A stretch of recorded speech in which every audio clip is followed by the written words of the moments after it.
Are you sitting comfortably? Then we'll begin. 10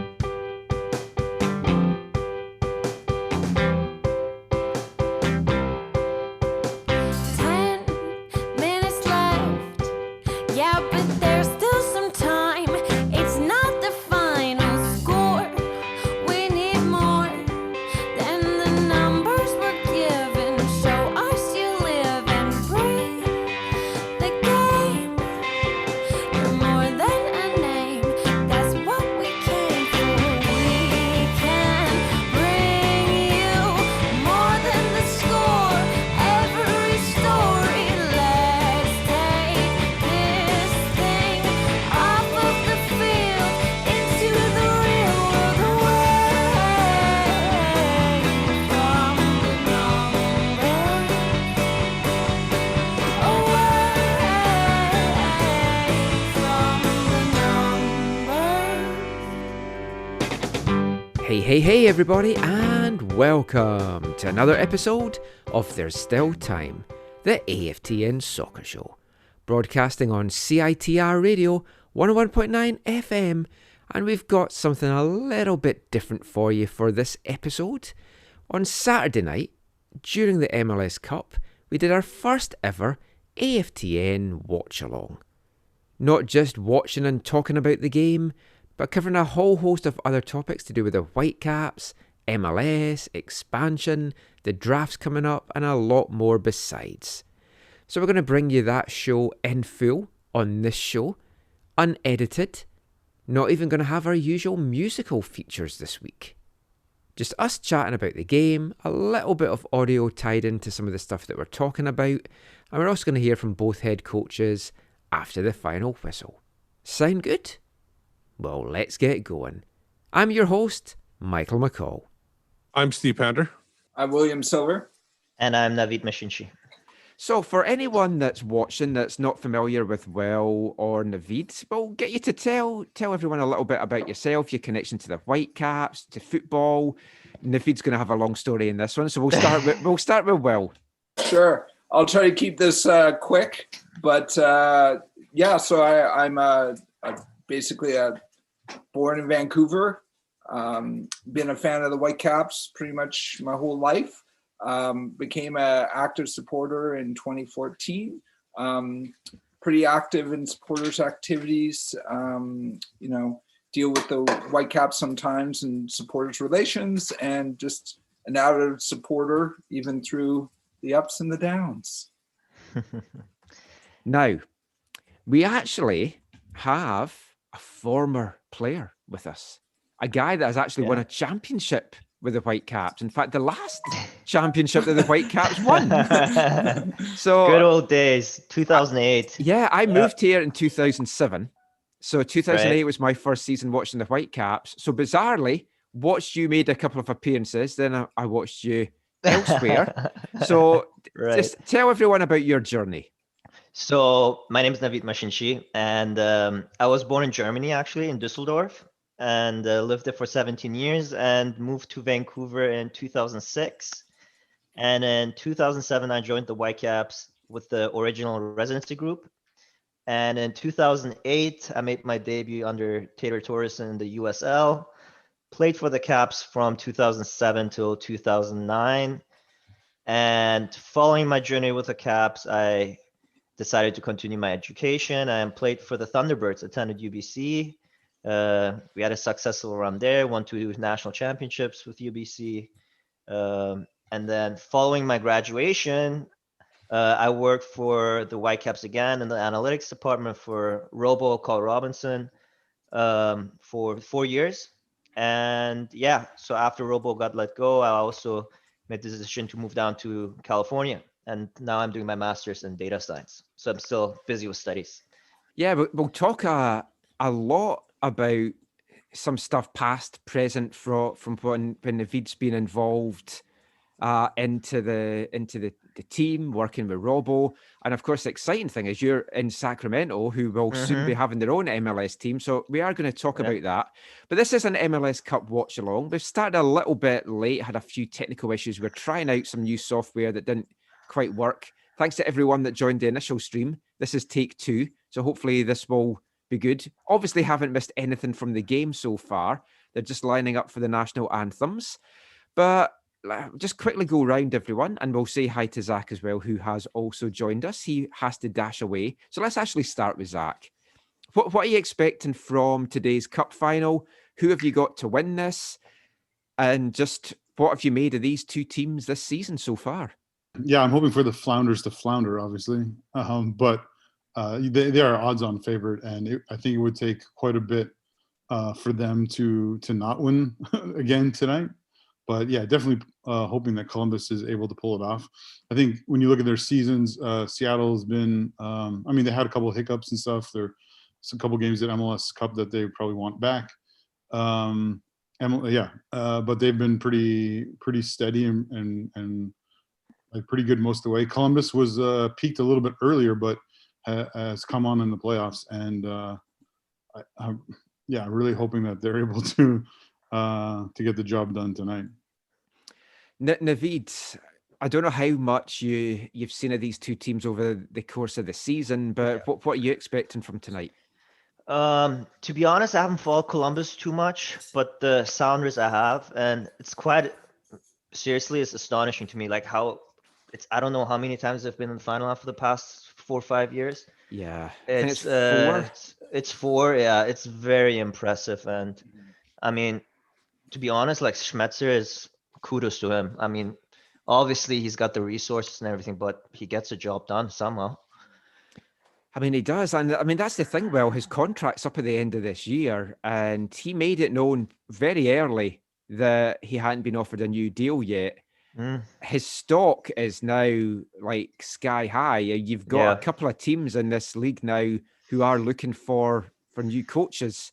Toronto's being one of them. Obviously, there's been all these Seattle-Toronto matchups over the last couple of seasons. The irony, if Toronto came swooping in to take Schmetzer to Toronto.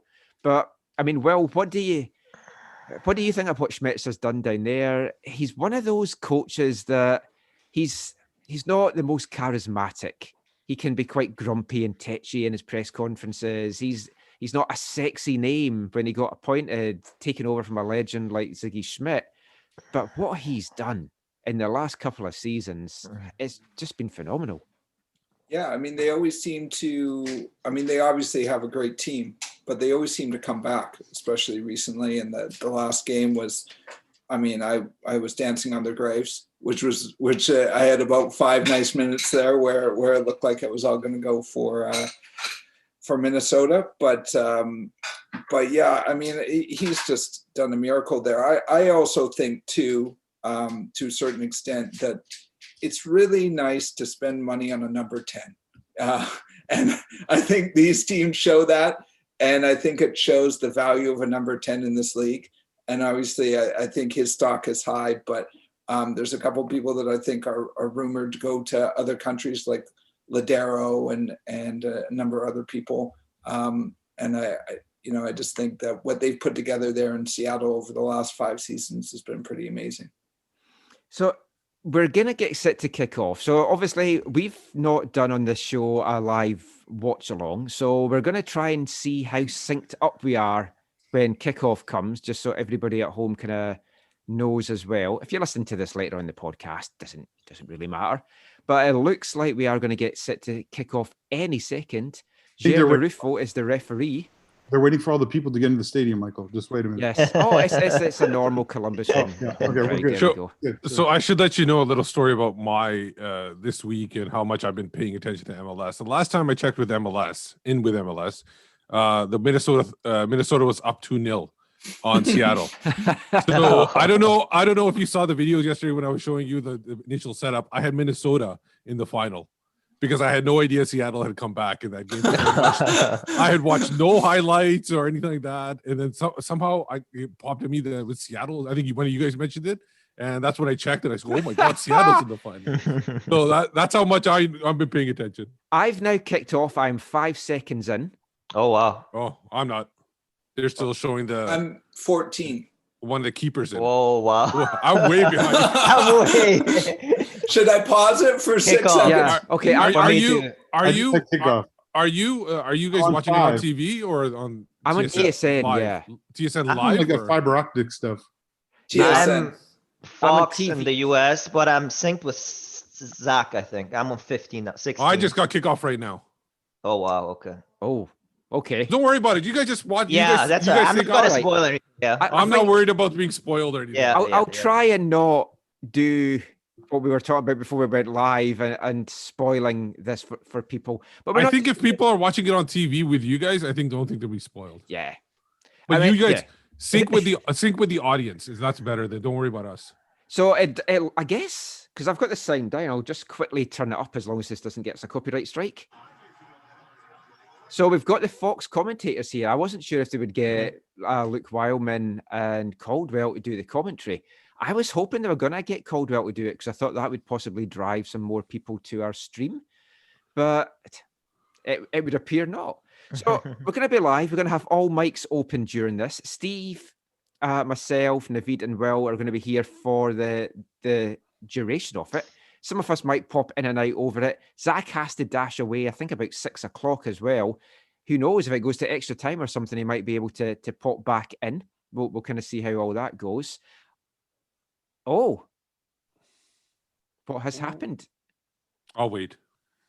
I'm not wanting to spoil it for you guys. I thought it was a penalty. It's not. Because No, it's a because corner. I took my eyes off the screen for a split second and I looked up and everyone was around the referee and I was like, oh. Because remember, our stream is like on YouTube is going to be delayed too a little bit as well. So it's Oh, not even. And I synced noticed up that there. too. Okay. Yeah. Remember, crowding the referee is like a pastime in Seattle.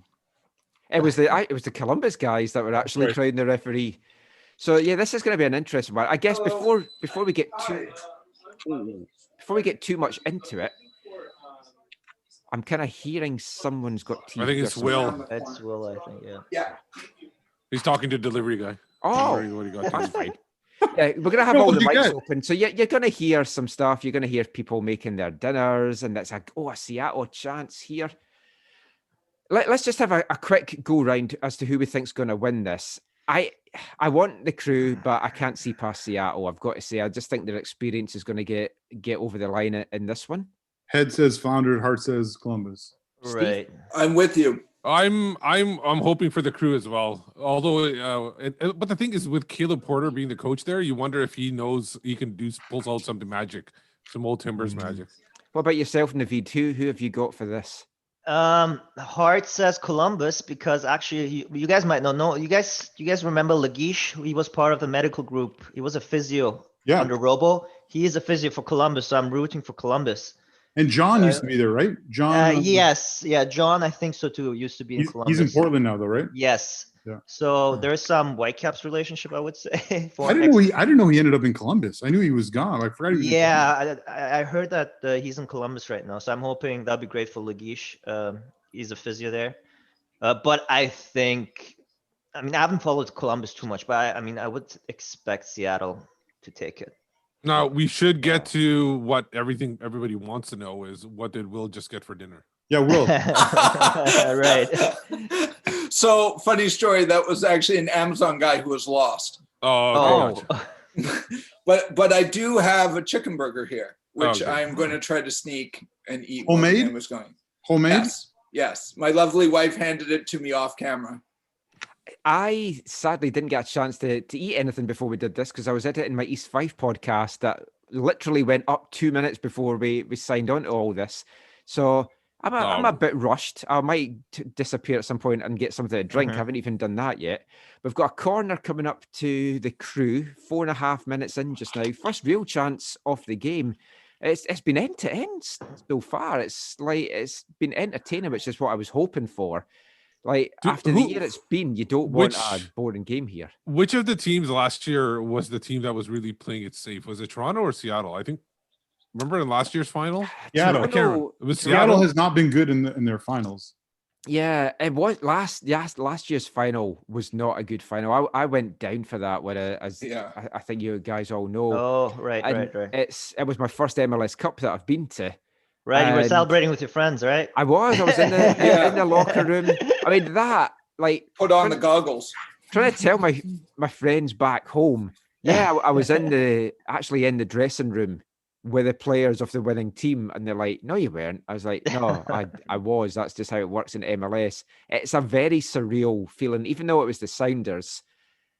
It's a special moment at that. Like, it honestly is, even though it's a rival, to actually be in a team that's celebrating winning a cup, being in Vancouver and being an East Fife supporter, that's alien.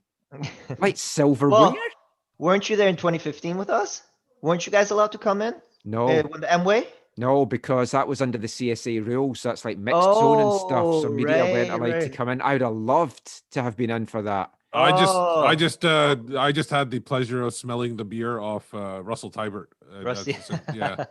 Although I think champagne or beer, whatever it was. at the Women's World Cup, I do remember I spoke to Sydney Leroux after the final, who had a few glasses of champagne, judging by the state that she was in. Oh, clearance there by Seattle, just preventing Columbus getting a shot in. But yeah, Sydney Leroux had been doused obviously in champagne and had a few glasses as well. That was quite a fun interview. She was like, "Oh, I love your accent and stuff." It's like, yeah. So I mean, like, we've got somebody here that was in at the Whitecaps locker room the last time the Whitecaps won any silverware. I mean, even when I was down at the Disney Classic, I didn't get to share the dressing room Mickey Mouse Cup feeling. So what was that? What was that like, Navid? Like, as someone that's been involved with the Whitecaps for so long, as a player, fan, for them, to actually be there when they finally lifted that first Voyagers Cup. I mean, I think, it was a special moment for everyone, I think, in the club. And I mean, I think even for the fans. I mean, when was the last time they won an official title? Was it actually the 2007, 2008 USL Championship before the M-Way? Beside the Mickey Mouse tournament. Well, and aside the Cascadia Cups, yeah, it was. Right, it was official. So it's been years. So I mean, definitely a special feeling especially for the Canadian guys. I would think for Rusty, and I mean, everyone was involved. It was definitely a great experience being part of it. It was one of those things I think it's going to live long in the memories of all Whitecaps fans. But it does raise the burning question. We're going to look at a lot of things tonight aside from the game. Why has success eluded the Whitecaps so much? And obviously the easy answer is money. But you look at teams like Portland that came in the same time as us. Right. Seattle. You've got your rivals that what makes, I mean, we spoke about it on the show, so I'd like to hear Will and Navid's thoughts on this. So I'll just cut off here as that's another breakaway here. I tell you, Seattle's having a lot of success up that left wing. Morris seems to be causing quite a lot of problems for the Crew, but before we get into that, are you surprised how open this game is so far? It is. They're going all for it. Yeah, it is end to end. Yeah. Especially that's after what you last want. year. Yeah, there's been a few really shitty MLS Cups over the last couple of years. I was hoping that this would be end to end, and I think with these two teams, you've got this attacking talent. Zardes, give him a sniff, he's going to get some shots off, and then Rui Diaz, Ladero, and Morris. I mean, when you think of the Whitecaps and the lack of success, so many teams don't just have one difference maker. They've got a couple of difference makers. And this is what has eluded the Whitecaps for years. So, I mean, let's go to Will. We talk a lot on the show as to why we feel things have gone down, and it's easy to point the finger at money. But it seems to be the whole culture. What Seattle's done there is like they got success, but then they built on that success. They didn't rest on their laurels, and they're always striving for more. When all these teams were putting little X's beside their names when they had clinched a playoff spot, Seattle tweeted, "We don't do that because making the playoffs is the minimum expectation for this group." And they've made it every single year. Mm-hmm. I totally agree with you. I think, the conversation becomes about money, but money is part of it. It's not the big thing. In my opinion, it's a commitment to winning. And if you run a club like a business, it's just not going to work out for results. You might, have a little run of success here and there, but ultimately, things are going to fall apart. I mean, even Zlatan said it when he was here, or not here, Vancouver, but here in the MLS. And he sort of said, like, you don't own a football team to make money, and I think that is part of the problem with the Whitecaps is their DNA, at least for the last 10 years or so, has been about running this like a business. And it's a business, but it's also a football club, and it doesn't lend itself to that kind of way. So that's my opinion anyways. And I mean, Navid, you were right in the thick of it. You were working the technical Yeah. side, you're working under Robo, and yeah, Robo's got his I mean, detractors, but what he yeah. did with that budget, That's, I mean, I could have a biased opinion here, but what I'm actually interested about is also like giving a point of view from you guys when I was working on the Robo, I mean, obviously I had a different perspective of it than being right now as a fan kind of looking at it. But when we look at it and we talk about money, I mean, yeah, obviously the Sounders are spending much more than the Caps and Schmetzer has way more resources, but mistake me if I'm wrong. I mean, I'm away from the team and don't have as much as inside him as I used to, but the last 2 years with the Fonzie money, I mean, they've been spending money on these players. They have. I mean, I would be interesting to look into the numbers, like how much they've spent on all these players, like, I don't know, like RAEs, all these players that they've, like, I wonder if it's like above 10 or between 15, like that. I don't know, like how much they've been spending, but. Well, I mean, you look at the players that they've spent money on. Right. Obviously, it's Cavallini. Right. Ali Adnan hasn't come cheap, but they've also spent money on Godoy. They spent money on Rank. Mbom, right? as well. And obviously, they made a bit of a profit on Ardais, right? Yeah, Ardais. I mean, Blondell even as well. They're going to have spent money on. And the Spanish midfielder, what was his name again? The central midfielder that came in? No, Pedro? No. John Erizzi. Like, I guess they paid a fee, I guess, too. So I'm sure, I wonder, I mean, I'm curious about how much of that money went, like from Fonzie's money went towards actual like spending on the team. But from what I know and hear, they have spent money in the past 2 years. Oh, they have. In fact. And success has eluded them. That's like, it like completely blows my mind. Like how they went from, listen, I don't want to say we had we're very successful with Robo, but I'm just looking at, okay, the way we went, like what kind of direction we went since Robo left. It's really concerning to me. I feel like we're not going to the right direction. I mean, I'd love to get a chance to sit down with Robo. One of my first questions I really want to ask him is, how does he feel that he kind of brought Fonzie on into the team? Obviously, it wouldn't have mattered, I think, who the manager was. They would have done well with Fonzie. Right, but then he doesn't get the chance to spend the money.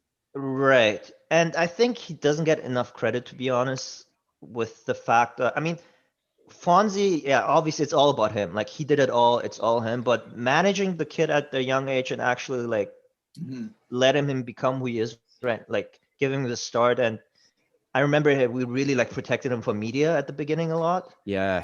And sorry to jump in, but look at Baloo Tabla, who they were similar stories at the same time. Right. And where's Baloo Tabla now? And I remember a lot of fans obviously wanted Fonzie to play every minute, every second. But so I mean, obviously this year is a tricky year with COVID and everything, so you can't really judge MDS. I think it's not even fair with everything that happened. But I mean, still, like some of the performances, man, like it's mind-boggling to me sometimes. I mean, it is. One of the comments in the chat here from Bill Foy is this is in regards to like Seattle. In fact, actually, I'll just pause this because it's going to be a Columbus free kick here. It's weird doing this watch along because it's like I'm not used to keeping an eye on a game at the same time. Yeah. But I tell you, the last couple of minutes, Seattle are giving away silly fouls. And they're going to have to watch because Columbus can be... How is that not a yellow card? I know, it went right through him. Went through him and late. Yeah. I guess that at the same time, I do like to see things let go. But I mean, Columbus are looking pretty dangerous now. This is one of these games that I think if Columbus can get ahead, I don't think they're in the same position to do what Minnesota did, because Minnesota were dead in their feet in that second half. Right. This is two teams that's going to be pretty fresh. And I think Columbus going ahead, Columbus are going to manage this game very, very well. So I think that's why they're really going to try and get this early goal, because the thing with Seattle, though, it's a team that even when they're down 2 goals, like against Minnesota, I still, as a neutral, believe that they could get back into that. Totally agree. It's And the thing is with Columbus, they played a day before and no travel for them. Yes, that's the think thing as well. I think it's disingenuous to call yourself a neutral when it comes to Seattle, Michael. But going back to what Navid was saying, I think, certain people, certain elements have tried to, at the end of Robbo's tenure and since he's gone, have tried to portray his time only in one light, which we've talked about before on the show, and which I think is a very unfair light, especially in light of actually how football clubs run around the world. And but yeah, I mean, this summer, the day of the Champions League final, I just sent Robbo a message and just said, thank you. right. Thank you for helping my club win the Champions League. You know, like, True. Yeah. I really appreciate all that you did. I was trying to nip away for a drink there. Oh. And it's like, what a chance for Columbus. But what a save from Stephen Fry as well. I didn't see who get the shot. We're getting a replay here just now. But I mean, it's just I'll let you played know. back. It's Jizzy. Jizzy. Oh, well, you got the replay before I got the live shot. That was a... Oh, Are what's you getting that? jizzy with it, Michael? What's that? You getting jizzy with it? I was getting jizzy with it. But now, like, Seattle's coming up the other end. Quick counter. Everything's going through Morris for Seattle right now. Jeez. Oh, see, the internet stream for TSN is about, because I got the live show right now behind me. It's about 30 seconds off or so. So in a bit, I'm going to turn off the camera and turn around the desk so I can actually see the live show. I'm going to go back to turning my camera so I can finally go and get something to drink. Just you guys chat. Navid, because you've had some experience on the inside, right? Yeah. When it comes to, Robbo and the club choosing to hire David Baldwin as a consultant to help them bring in players, maybe there's some things you can't talk about or prefer not to talk about, but like this is like, this is how many, if not most, football clubs run around the world. They have and to be honest, I mean, apparently the club right now has a scouting department, from what I hear and what they're saying. Robo didn't have any resource. Like, Robo had to do all of, like, just literally, like, he was running everything. And to me, the biggest thing when I got the chance to work with them, and that was kind of like the first experience I had, like, in the professional, like, working with coaches. Like, I mean, in the past, I was always a player. Seeing how much responsibility he had, like, to be honest, like, a lot of the things, like for training, for example, like, obviously his assistants were helping out, but he has so much stuff to do that he couldn't even focus on even like training, like setting up training. Yeah. And MDS described to me the situation when he arrived. He said the cupboards were bare. Yeah. Right. And I was just like, that's bare because the people who own the house left it bare. Yeah, exactly. It wasn't Robbo didn't leave it bare. It was left bare by what was done on the Media Day massacre. And we always knew, I mean, from my day, like, we knew once Robo leaves, it's gonna break. Like, everything's gonna fall apart. And what happened? I mean, we all know what happened. Yeah, I mean, we knew it was going to be like a tough kind of thing. I'll get back to this comment I wanted to read from Bill Foy about Seattle, saying the fans are louder, the ownership is good, they have a great coach, and actual players with skill. So 4 pretty important things, really, that do help Seattle kind of stand out from the Whitecaps. But the other thing I was going to like tie in with that is it also comes down to scouting. Yeah. Because it seems to be like, even if you take teams like Seattle and Toronto and LAFC out of it, the big spenders, like Columbus, they're not big spenders. They're in an MLS Cup final. Again, their second MLS Cup final in 6 seasons. It all comes down to scouting and doing the right kind of scouting. And so many guys that we've brought in here have been busts. And you've got to start pointing fingers about that.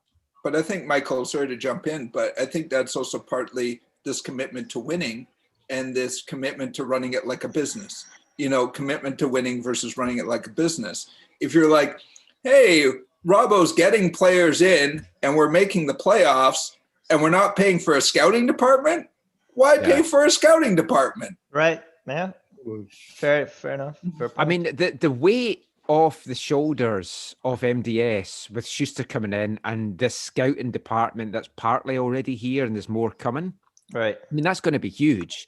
You still have to get it right tactically on the pitch, and that's something that's a big one. I'm sitting down with MDS for a chat on Friday morning after all the drafts and stuff. So anyone listening to this as well, if there's anything you want to know from MDS or any of you guys, anything you want me to ask him, just let me know as well. But yeah, it seems so different. But before I kind of get on to next, I just wanted to just talk a little bit about the game here. Protege5 says that Zella Ryan is causing havoc, and he is looking the best player just now for Columbus, but Morris as well. Funny that he mentions the Zella Ryan. I remember him. He playing when we went down to Mexico. He was playing for Tigres actually. Yeah. And he was a handful. I'm telling you guys. When I wish the Caps would have brought someone like him in. Seriously, he is something. Well, I mean, that's the thing. Like, why is Columbus a more attractive proposition for a guy than Vancouver? Yeah. It's like you've got a club that was going through shit. Pretty much. Building. Yeah. A stadium that's fallen down. I know they're moving into this new one that looks fantastic. And you compare the city, like Columbus City as well. Like all year round, you can live here and have a good life. I know it gets rainy and it's a pain in the ass, but in general, like Vancouver is a great city. Yeah, but like, why would Columbus be a better proposition? Is it just that those guys have kind of scouted things? Because, of course, Vancouver are getting linked with players, and they've been linked with a player that Nashville have apparently been chasing for a while. Nashville have its discovery rights. So it's like, to me, city-wise, I'd think, I'd rather live in Canada and Vancouver than Nashville. But seeing what Nashville did in the pitch, if I'm the player, I'm like, I want to go to Nashville. How much have they been chasing him, though? Well, there's that aspect as well. It's like you don't know if it's just been like putting feelers out, if it's been serious overtures. It's tough recruiting just now. Obviously, with all this. I was on a call yesterday with Josh Wolf and Claudia Reyna from Austin, and they were talking about the expansion draft. But I asked Reyna, basically, how... Sorry. Oh, someone's ahead of me. Because I was like, how are you getting excited? I haven't seen anything yet. I'm just really excited about the expansion draft, Michael. I thought that. It's like, Austin. Well, the team that could have been Austin. Yeah, just taking it. There you go. Your number 10 scores for all, right? Was that your number 10? Yeah, Zella Ryan. There you go. Not the way I murdered his name earlier, but it's like, that was poor from Fry, who had just done so well with the saves earlier. And it's like, he's going to want that one back. Oh, wow. Taken well. Oh. But you've got to track that run as well. That's like Whitecaps defending. He just ghosts it at the back post. And opposite of Whitecaps attacking too. Oh. Yeah. And then you've got the usual defender thing of, what the hell, guys? How did nobody track that run? I think he was your man. I think you should have possibly been keeping an eye on that. But now this is going to make for an interesting game. Wow. Because will Columbus just sit back now? He should have got that though. Yeah. Oh, he should. He definitely should. He's going to want that back. Dodgy flounder. Oh. Fry's been so good for them, like over the last couple of seasons. It's interesting. Well, on that note, I got to sign off because I got to go to my other thing. But I will hopefully join you guys later.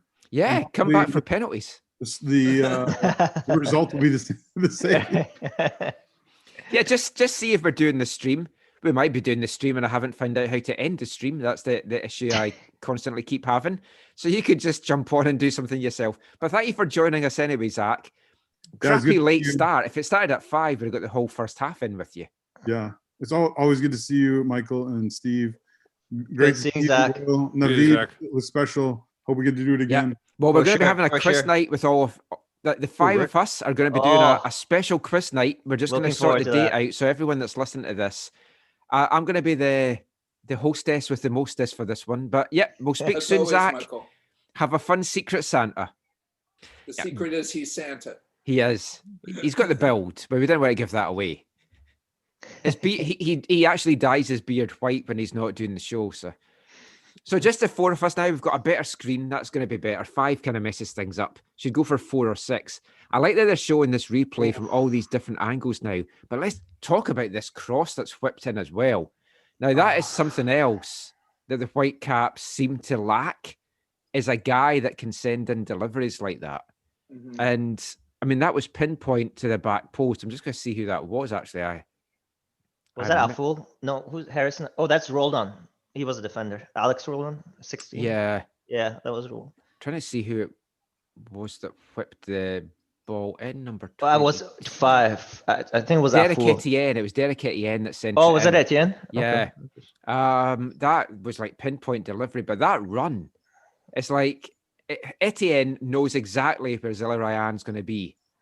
Oh, I'm not even sure how much he got touched there. Get see a replay. Oh no, he got clipped. Are you sure Definitely it got was? clipped. Are you sure it was that player? MLS has Afoul, I think. a fool as assisted Yeah, by I a fool think and it was- Aiden Morris. Yeah, I think it was Oh. Afoul. Okay, so maybe that was another replay they would just show, but it looked like it was number 22. It was 25, I think, too. That's what I thought. Ah, okay. It's a problem with trying to do this and keep my eye on the screen and all this other stuff that's going on. Well, like we're talking about Austin there. So like they're coming into the league next season. Everything else has kind of been delayed slightly. And we'll speak to Navid about Sacramento in a sec Yeah. as well. But I mean, you've got a market that's been good for soccer in the past. I know how they've got the team stinks and they kind of jumped ahead of a lot of people, but it has meant that it's kept the crew in Columbus. And Right. what a story this is going to be now. If they have been kept there, saved by the fans, and can now lift an MLS Cup, it's a heartwarming football That'd be story. awesome. Yeah, that would be awesome for the Totally city. agree. That's for sure. I mean, it's what you want to see just in football in general. It's a story that you don't get a lot of like really heartwarming stuff in North American soccer, especially in MLS. And this would definitely be it. But they've got a corner here. There's a chance maybe to capitalize again. They're dangerous with their corners. Seattle are struggling to deal with clearing the ball, and it's given like seconds to Columbus all the time here. Seattle playing zone. Possibly. They've not got Rui Diaz or Ladero in this match yet at all. No. Everything's been going through Morris up that left. They've obviously see a weakness in Columbus going and attacking their right side of the pitch, but so far they've managed to kind of hold firm. But yeah, just going back to Austin. So the expansion draft's coming up on Tuesday. The Whitecaps can protect players. Now, Glass City had a very good breakdown, I actually think, as to who he thinks going to be protected, who's automatically protected as being kind of the homegrown guys, and who might be left open. And I think it was pretty much spot on, because I'll just kind of bring it back up just now as to who he's got, because I really can't disagree with this. On the protected side, so he's protecting, obviously, Cavallini, Adnan, Godoy, Ranko, Bikel, Owusu, Dahomey, Crepeau, Gutierrez, Nerwinski, Cornelius, and Tybert. Now, I think that's a pretty good shout as to who might be protected, but I'd maybe leave Cornelius exposed, because I'm not sure that anyone's going to take him being Canadian. But the other one as well, I'll just break off here because it's another chance, and it's 2-0 to Columbus. Oh my God, really? Yes. And this time it is Derek Etienne, number 22. Oh, But number 1 in our hearts. he's definitely number 1 in our hearts now. But we do know, Oh my God. know Jeez. that 2-0 is the most dangerous Forcing lead him. Right. in MLS soccer anyway. Yeah, I mean, Minnesota showed that on that day. Now, the difference in this, though, is I genuinely thought Seattle could come back because they were playing good football and Minnesota were looking tired. This is Smart not decision. that game. because Seattle do not look at the races right now. Poof. Seattle looks like they're just still like they're tracking in mud right now. Yeah. They're going through the motions. It doesn't seem like they were ready for this game at all. Well, the other interesting thing is the Seattle defender that's kind of hung out to dry was Alex Roldan again. Again, yeah. Yeah. So, I mean, Roldan. I was talking about Seattle targeting the right side of Columbus. It's Yeah. like Columbus have clearly seen that the right side of Seattle's definitely at risk there just now. Well, this is going to make the last hour of this a lot more enjoyable if this kind of holds up. Yeah. Are they missing someone on the right back position, Seattle? Isn't it the They must, because Roldan's been more off the bench for them. right? Who was The only person I know of that right back might be Brad Smith. I don't know if he's with the team anymore. He is. He is. Is he? Yeah, I he's on thought the bench he was. today. Wait, I thought he was the right back usually. He played left, actually, I think. Did he? Oh, I Yeah, thought he was used to right. play left. Yeah, right was what was his name again? I think guy from Dutch. They brought him from Holland. Oh, really? Because Gustav Svensson's a key player for them as well, but he started on the bench again, but he's still recovering from COVID. But we're going to see what Seattle's made of now. They've got to up the tempo, but this plays straight into Columbus's hands now, because Columbus, with a 2-goal advantage, can afford to sit back and kind of soak up a bit of pressure and try and hit on the counter. But Columbus have played the better football overall. There's been a couple of quick attacks by Seattle, but they've been closed down pretty easily. Sorry, Jovan Jones. He's not from Holland, but that's what No. happened, I Oh, thought. yeah, Jones. Yeah, Yeah, but he Jones, plays. yeah. He plays attacking. Yeah, he's wide side he's in too the sometimes. he's in the midfield today. Oh, is he playing starting- mid? Yeah, he's Oh, is he starting. starting on midfield? Yeah.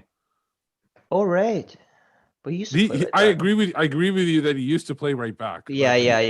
He used to play right back regularly, and I think they moved him up the pitch. Oh, bad slice there. But he can't be their starting right back, though. I think. Alex, well, there has to be someone else there. Yeah, I'm pretty sure Roldan. I mean, Yeah, I but haven't watched tons of their games in a close capacity of actually Yeah. like paying attention as to who's in the team. Let's have a look at like Roldan's stats for this season, because yeah, to my knowledge, he was coming off the bench, and he Right. wasn't even like coming off the bench in all the matches. Of course, it's a nice story having the brothers starting in an MLS Cup, but let's get transfer market up. Let's give them. here's a good fun plug. fact. Did you know that Alex Roldan used to play in the VMSL? I did not. Who? Yeah, with? with the CCB. Well, that makes sense. sense. They sign everyone, do they not? Yeah, I don't know when this was. It was years ago. That's the first time I heard his name. So Rodan Yeah. started the last game against Minnesota. Yeah. He's played in all the playoffs games Yeah, for them, FC actually. Dallas. Where did the 2 goals against Minnesota come from? Were they against Roldan too? I don't think so. One was off No. a set piece. I can't remember the other one. I just Interesting. remember the Seattle goals. Just jump back into the chat, a couple of comments here. Bill Foy sent another message just to follow up on what he said before, saying he just also wants to say that he is thankful for the Whitecaps, be it the Whitecaps or the 86ers, because they have provided great memories over the years and have not always been this bad. And I think for long-term fans, that is what kind of makes it a bit tougher. Yeah. I was spoiled because my first season watching them was 2008, as I said, Navid. So it's like, Right. I arrive here, they win a championship. I'm like, oh, I've made a good decision coming to Vancouver. Well, Michael, I grew up with the 86ers winning Canadian championships Yeah. Right. year after year after year, and they were unbeatable. You know, a different league, but obviously there's a tradition in Vancouver, and it's really sort of fallen apart in the last 10 years. Well, we are a football city. And like I was having I buggered my shoulder up a few months ago, which they thought initially was torn rotator cuff, but now they think it's a frozen shoulder. So I've been going to physio. And then we just all of a sudden, because I was wearing a Whitecaps hat, the guy said, oh, Whitecaps fan. I was like, oh yeah, I got my own site and stuff. He's like, oh, what's your site? I was like, AFTN. He's like, no way. He's like, I'd read that all the time. I follow you on Twitter, which I didn't know. nice. But then we started talking about Whitecaps. And the point that he made was 5 years ago, the Whitecaps were in the position where they could have taken over this city. Canucks were terrible. Lions were terrible. Canadians, you've only got for that brief spell in the summer, as entertaining as it is, and it's changed now, of course, as well, because they're going to be longer seasons. But it's like this was the chance for the Whitecaps to do stuff. And we got to those playoffs in 2015 and 2017. And it's like, oh, I was nearly 3 for Columbus there. After the 2015 one, which was still a year, I hark back into this all the time. If Robbo's tactics had been different and we were more attacking and we'd gone for it, we could have been in the MLS Cup easily. Well, that's the That was, year that the Portland game, right? Yeah. Addy. Yeah, I remember. Yeah. That could have been our That way, year. yeah. But that's also the year Portland kind of snuck in, and that was the last year that you could kind of get by on that kind of building a club that way. And they talk about MLS 2.0 and 3.0 or whatever. Yeah. In some ways, that was the last possible year. And Robbo had got that group believing so much in their That's abilities. He one got thing- them playing at all their levels. That's one thing I always, when I talk to people, throughout all the years that Robbo has been, the guys would run through walls for him. Yeah. Seriously. I mean, back in the first year in 2011 or 2012, whatever the first year was, it was 2011. That year, the Canucks were in the playoffs, and Empire Stadium was basically it was packed during the playoff run.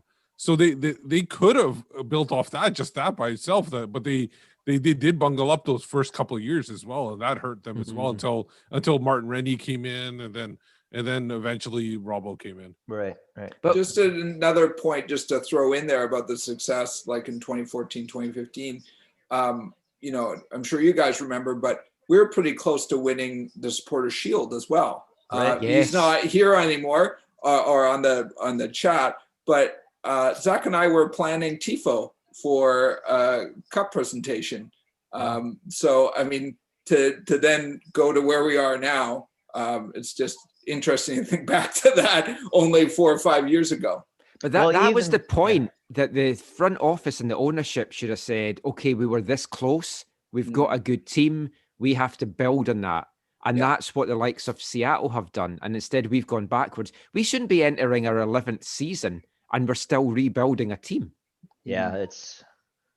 And usually by now, like if you can say the rebuild started that first year after Robbo left, it should have had some kind of fruit that was showing. Like, and I know it's not a huge rebuild this year, which in itself is also slightly worrying considering how we performed this season.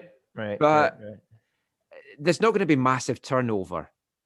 They have to get these new signings. These three. They have to be correct. If not, I can't see him. I can't see MDS. No.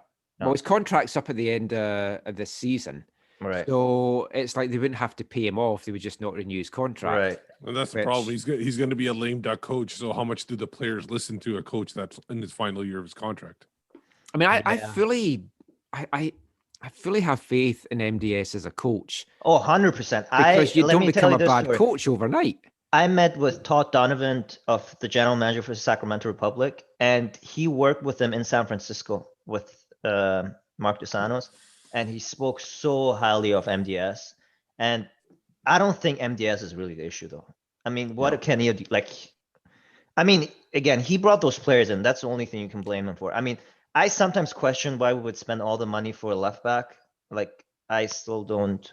With Ali, I mean, I don't know if it's still the perfect you've formula. got a left back that doesn't really like to defend. I mean, Or that. great when he tears forward, but your left back, you need to defend.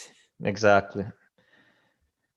I think one of the things that infuriated me the most, and I don't know if you guys agree with it or not, is that because they weren't quite happy with Nerwinski at right back, they were playing their best center back as a right back, for the first part of the season. And I mean, now you have holes on both the left and the right, and you have some problems at center back because Kamiri just wasn't up for it. Yeah. Well, yeah.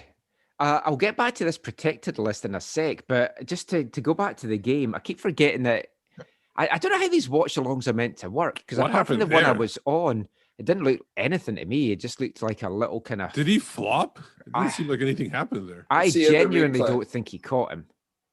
This guy get the Kendall Waston treatment. I mean, Yamar can be Oh. pretty aggressive, but let's get a replay Oh, here we go. here. Little kick at the back, nothing much there. Oh yeah. Pop in the nose. You can't Ah, pop. Some. There's nothing in that though. I It's just under- two guys Okay. battling for the ball. We'll do a YouTube videos, Michael, where I pop you in the nose, right underneath the nose, and No, you're okay. You're okay with that. let's see if how much you go down. Oh, I'd go down worse than that. I'd be Yeah. screaming. I'd probably have a nosebleed by now as well. I'm not tough like these guys. Yeah, I'm not saying that these guys like he didn't embellish it a little bit, but he definitely got popped in the mouth. Yeah. It didn't look like there was much to it at all, but then it was a whack. I don't know that he should have gone down that much, but Oh, free what kick was that? floated in here, long range shot and over the bar. So I'm caught up because I turned around my desk while I was had the camera off. So 'Cause I'm totally caught up with you, Michael. Now. Perfect. I was just saying, like, I've never really watched a football watch along, so I was Same on one here. in the summer, and I really enjoyed it. And we talked mostly not about the game.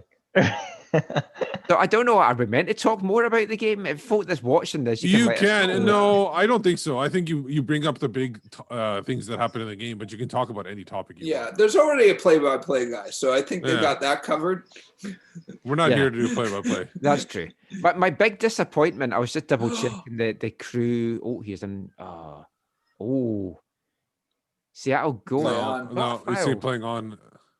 I was I was going to say Seattle getting back to giving away the fouls there. There's a spell there for 5 minutes where Seattle controlled this game, Mm. but it's because Columbus were letting them because Well, early on. they're letting them knock the ball about just now, but they don't seem a danger. Like Alex Roldan, for all the criticism that we've just given him defensive wise, he's being allowed acres of room though, tearing up that right wing. Because one of the breaks just a few minutes ago, no one was picking him up at all. And then Rui Diaz played the ball out to him. So he could be the danger man if they get him going forward, because he's obviously in for some kind of reason. But again, out to the left wing now. And it's just whipped in. And all the crosses into the box have been terrible from Seattle so far. They've just been getting mopped up so easily by the crew. What a win that would be for Porter, huh? Yeah. I said this in the last show and I meant to check it out and I never got a chance to. I don't know if this jumps out to either you two or Zach or Steve as well, actually, because you weren't on the show. Yeah. But if Porter wins this, is he going to be the first coach to win 2 MLS Cups at the same stadium, but for 2 different teams? Ooh. Well, you could be. Could be. I yeah. would for MLS for sure. I don't know about other leagues around the world. Mm. For MLS, I could see that. Yeah. That could be a trivia question coming up. Mm. Might Maybe- stick that one in the That's quiz. it. If I find out the real answer and it's not him, I'll put that in the quiz. Who was the first coach? Because I feel my knowledge of MLS in the early years is pretty nil. The very first MLS game I went to was in '97. I'm pretty sure it was. Oh, I wow. was on holiday in LA, and I'd just gone for a week. I just fancied a break, just gone through some just crap in my personal life, and I thought I just want to get away. Went on my own, spent a week in LA just before like New Year or before Halloween. So it was great. Everything Disney and Universal had all the Halloween stuff up. But it just happened to coincide with the Western Conference final, or one of the Western Conference finals, because it was played over a series back then between the LA Galaxy and the Dallas Burn. So that was my first experience of MLS. And to see how the league has changed from back then to now, That's crazy. night and day. Yeah, I some of mean- the games in like I've seen them on replays in TSN. Obviously, during COVID, sometimes I'll see a clip of like a 5-10 minutes here, and they're horrendous looking games the way they're playing it and everything. Yeah. But Well, then, At the time where they had the penalties as like hockey, where you have to run towards the goal. No, that was Oh, back that in the was brutal. 70s. That was in That the was 70s. 70s? did MLS 70s. not have that? MLS, Yeah, the rule? MLS had MLS that. had that. That's MLS what I'm had that saying. too. I didn't Yeah, even know MLS that. MLS I didn't know had that. Oh, halftime? Well, that was Boy, that went by quick. Yeah. All right, since it's half time, I'll get back to the game. Just what's your thoughts on that first half? Let's start off with Navid. Well, I'm not gonna. I mean, there's still 45 minutes to play, and you can't write off the Sounders. That's all I'm gonna say. Yeah. Yeah, see, I would I feel think that, but not tonight. I don't know. no, but Yeah. I'm feeling that Columbus saw something that Minnesota did in that first game, and they're probably, I don't know if they're replicating it, mostly because I didn't watch the other game, but they must have seen something. But also the fact that I think that psychologically when a team has to put so much effort into coming back, and then you have to play That's true. 6 or 7 days later or 5 days later, that's not enough time to recover from that epic comeback or whatever. Because it's the same when a team has to make up like a playoff run and they have to win every game, and then they win every game and then they flop in the first round. It's similar to that. You put so much effort into that end of to get back into it, and then you die at the end. That's Totally a good agree. point, actually. Like, I mean, Navid as a former player as well.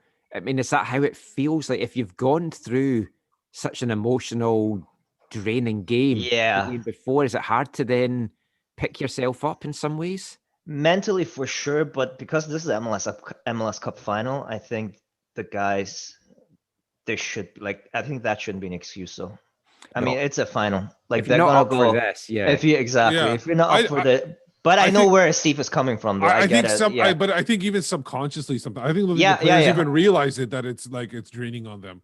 I think they'll just feel it, and they don't just have the whole legs or whatever. Right. the Yeah. So mental physically, capacity. yeah, that could be true. But this is I mean, you would think they would be up for it. But again, So- there've been so many times in the final, so I don't know if they're even up for it. So, I mean, Will, what's your thoughts on that first half? It did seem like Seattle fell apart maybe about 20 minutes in or 15 minutes in. So, maybe there was a bit of, perhaps even a little bit of adrenaline off of being in a cup final, and about, how things went in the semifinal. But it seems like Steve was saying, like they've either run out of gas or there's something that's been exposed. They played a game plan, and now Columbus is starting to come on the positive. And the other thing is, it could have been a little bit of strategy too, because if you think of it, maybe they decided to take it a little easy in that first half to save themselves for the second, and Columbus maybe either recognized that or knew they were going to do that, and they just decided to attack right off the bat. We've got a message in the chat from M and F McCauley, who say the Whitecaps are like the Sagrada Familia. Now, I don't get that. I don't get that either. That's like an unfinished church or something in Spain, if I'm not mistaken. That's a great analogy then. I like that one. Let me look it up 1 second. I was going to look it up before I read it out, but I thought I'll just read it now. But yeah, if that's what he's talking about, yeah. I would kind of say then the Whitecaps are like, to use a North American example, the Winchester Mystery House, which is down near your neck of the woods, Navid. Which when I visited that, I was fascinated by that. It was amazing. But I haven't been there. So what have you found out, Steve? It's if it's the same thing, it's the Basilica de la Sagrada Familia, and the first line is it's a large unfinished Roman Catholic in the district of Barcelona. Barcelona's a place I always wanted to go. I bought my guidebooks, I'd planned trips, and then never ended up going. So at some point, hopefully, I will get there. But yeah, they're like that. They're like the Winchester Mystery House. It's like they keep building, but nothing ever seems to be finished. So how many signings is he going to bring in? How many DPs is he bringing in? He's bringing in 4 DPs. 3 3, okay. 3 of the new young DPs that they're allowed to bring, and then 1 fully blown DP. Fully blown. You'll have three deflated DPs and 1 fully blown. We've had a few DPs over the years that have fully blown up and not been what we're hoping for. 3 starter DPs. He's all the young. Honestly, the young DPs, at least 2 of them definitely should be starters, if not all 3 of them. So something like Mati Laba. Laba was a young DP, right? One time. Mati was a young back in the day, and in Bomb was a young DP, right? Okay, but this is this new thing that MLS are doing to try and bring younger talent to the league. Now, this is also going to be an interesting way to look how the Whitecaps decide to do this, because there's going to be teams around MLS that use this young designated player rule to bring in top talent from Argentina, Brazil, Mexico, Uruguay. Right. Diego Rossi, Golden Boot leader. He's 22 years old. He would qualify under this. But then you've got Axel Schuster mentioning, oh, we've been looking at a player, but it's going to take 39 weeks to bring him here. It looked Right. like that then turned out to be from Morocco. So we're targeting Morocco for our young designated players. I'm not trying to be like disparaging about Morocco, because there's obviously good players all over the world. But it's like other clubs aren't going to be looking in Morocco. Now, maybe we will unearth this magical diamond in the rough. Robbo was always talking about going down to South America, trying to find the hidden gems. Right. I think in world football, though, it's harder and harder. It's hard. It's like a lottery. I mean, you got to do your homework, though. I mean, these guys, I mean, if anything, like what FIFA 21 has taught me, it takes at least 18 days to scout somebody. So you got to put your time in. But I was able to find some hidden gems in my first year as a Whitecaps manager. I mean, go ahead. I was about to say, like, it's always a crapshoot, and obviously, Navid, I haven't been on your side of the equation, but as a supporter, it also seems to be, like you say, the research. You shouldn't be taking wild stabs at things either and rolling the dice. Like, I mean, going off the board, you might find a hidden gem, but you just might find a lot of dirt when you're digging around. So of course. And we haven't been highly successful at doing it so far. So the thing is, I don't mind them when they go after like an RDS, because an RDS didn't cost them anything except for in that price, salary. right?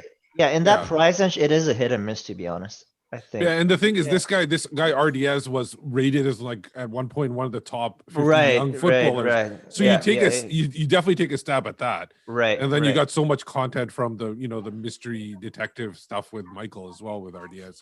So that was valuable for us as well. Yeah. But overall, considering with him in my hood last night, we could have maybe solved what had happened. Yeah. So I think like that, those kind of things are definitely worth it. It's just you can't spend money and hope on a diamond in a rough. You have to get those guys for free. Another one was Kudo. I thought that was quite an interesting move. Masato. It didn't work out, but it was an interesting move. He's been doing pretty well in Japan, and I don't think they spend that much money on him.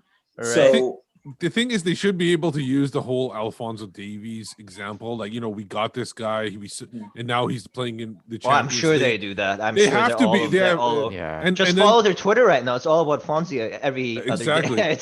And then they did a similar thing with him in Bomb too. They brought him in. He played for a year and a half, and then now he's playing in Russia. So they have shown examples that they can move people on. So they should be using those things as examples to bring in top players. Mm-hmm. Yeah. I mean, the full-blown DP that they're bringing in, Axel told me it's going to be in the 8/10 position. He didn't say within the league or outside the league. He didn't say that. No, but I did get the indication it's probably from the outside. Now, the only interesting thing is, like, the MLS trade window opens tomorrow for a half a morning, and then it's going to reopen again. Axel Schuster has said, it might be an MDS, but I think it was Axel had said, look, we might be busy, but if we're not, there's always the next one in January.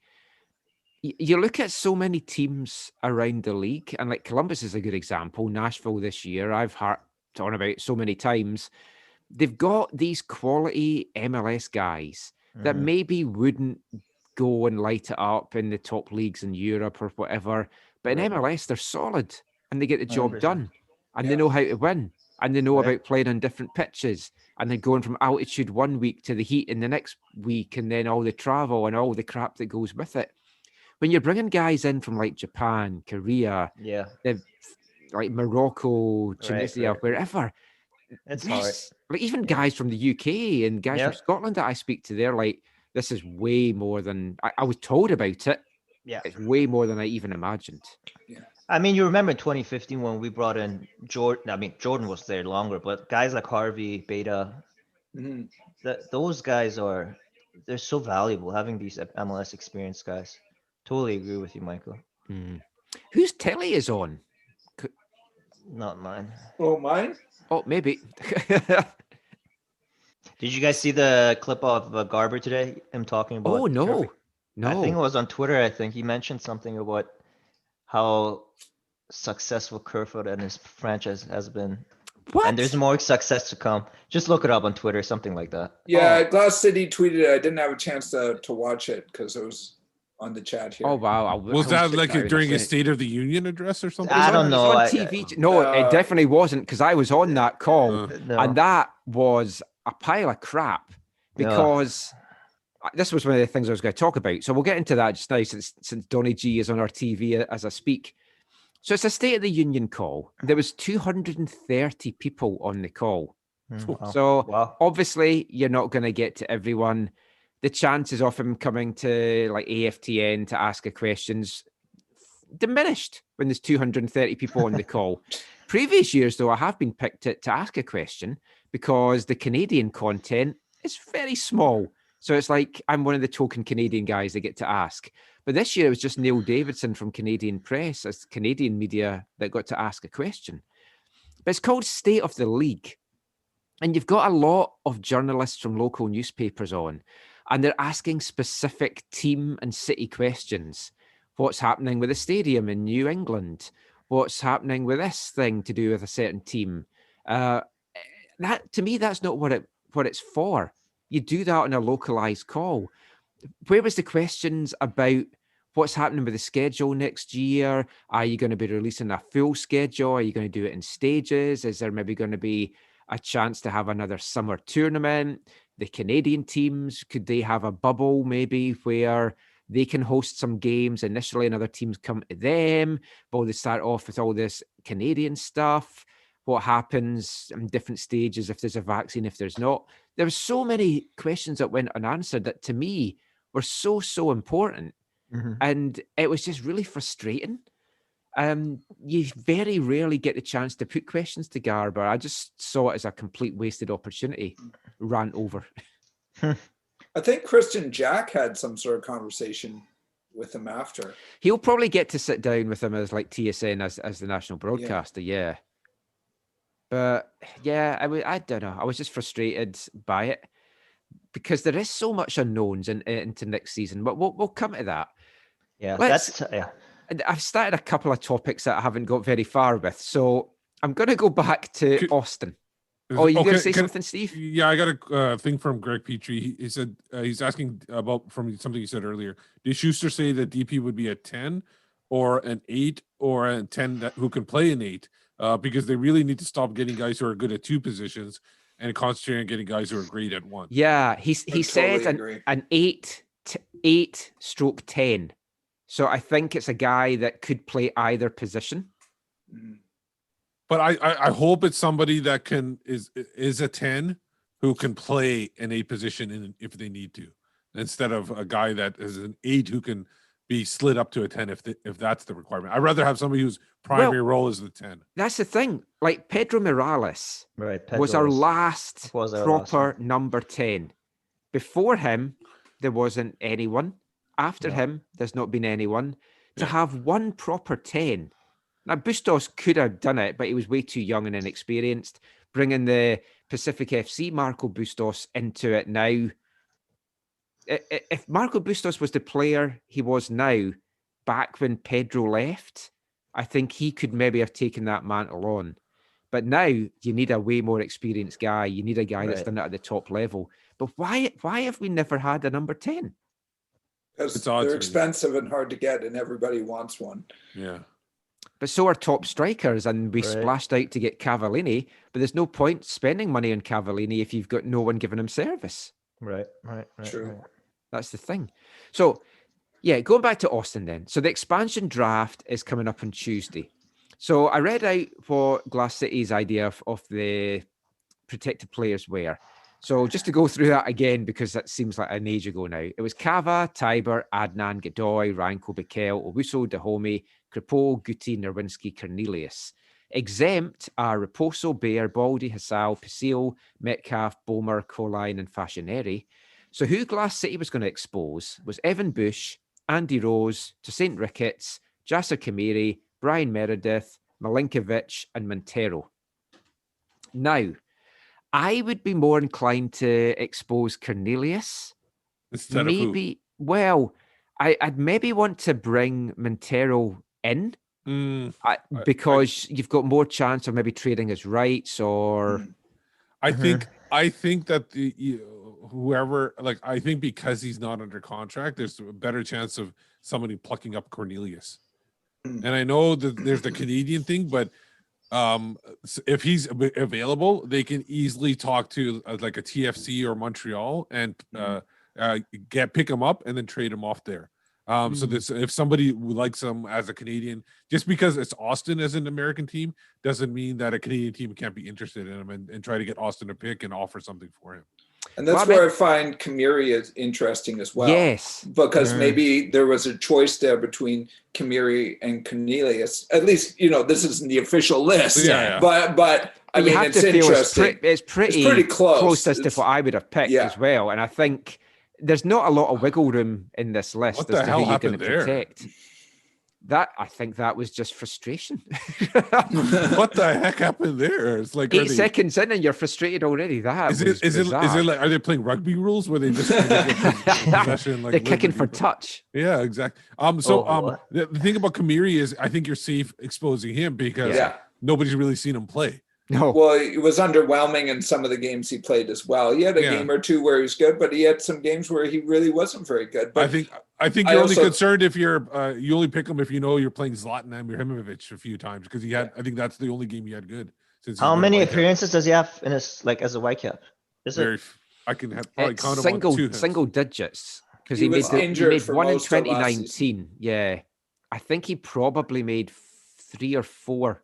And what does he have now? Because I don't remember really what happened. I'll look it up. Well, he got injured again. So that's the other thing. He's so injury prone that it's like at some point you just have to cut your losses with a guy and just be like, okay, it didn't work out. Yeah. Another guy that hasn't worked out. Which I can't look it up. I don't know. It's the frustrating thing.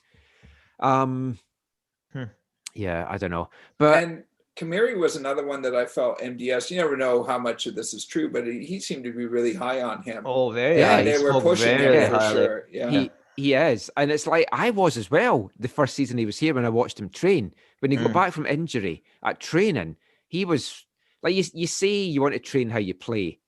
Right. Oh, that was nearly an own goal there. Yeah. Did they make any changes at halftime? I didn't even notice. That I don't know because I've got the sign down, obviously. But let me have a quick check. Did Columbus realize they weren't shooting on the same goal in the second half? That was a close one. Listen, there's 2 subs at halftime. Svensson has come on for Jones, and Brad Smith has come on for Tolo. So they kept rolled on back on. But then, who knows? They might maybe move, or they could play Smith, I guess, in the midfield, or they might move Roldan back into more of a midfield role as well. Be interesting to see. But yeah, like obviously that list is just like Glass City guessing, but I don't think it's far off it. But Montero is a free agent, so they might just want to expose him anyway. I was on the call, as I said, with Josh Wolf and Claudio Arena, and Seattle's really going for it to start off this half. As Kamiri 6 games with Vancouver. Yeah, that would one in 2018 and 3 in MLS Cup and 3 in regular MLS.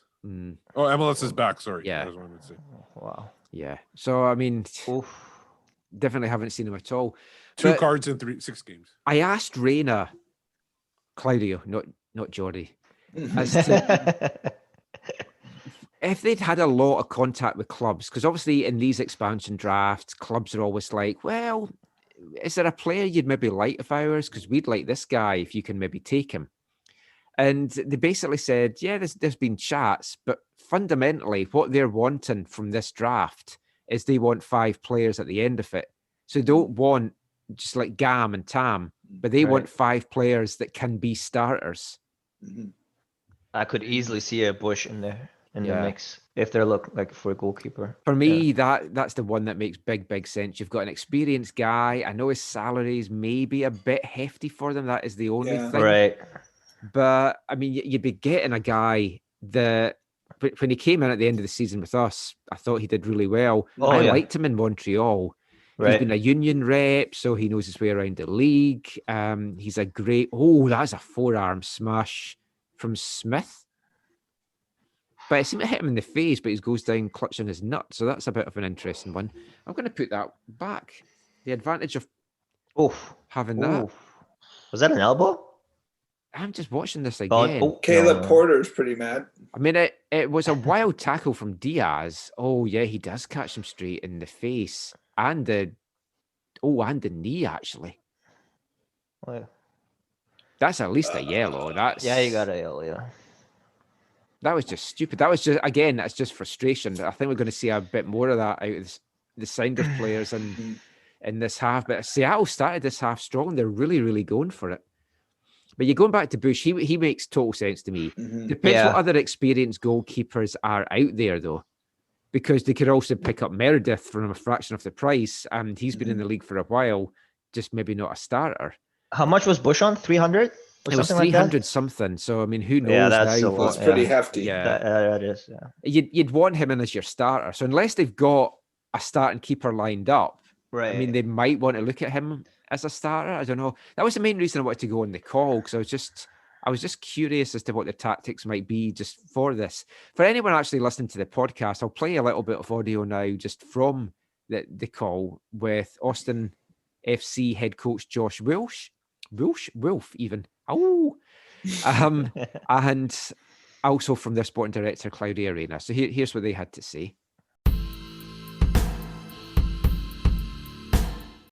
Yeah, I mean, I think we're looking for a variety of players. Obviously, the expansion draft will provide some players within the league that obviously we'll be more familiar with and have varying degrees of experience. And I think that's, with our staff now here, I think it lends the idea with Davey and Nolan, Preston and Rodrigo here, that we're all in the same room. We're having discussions.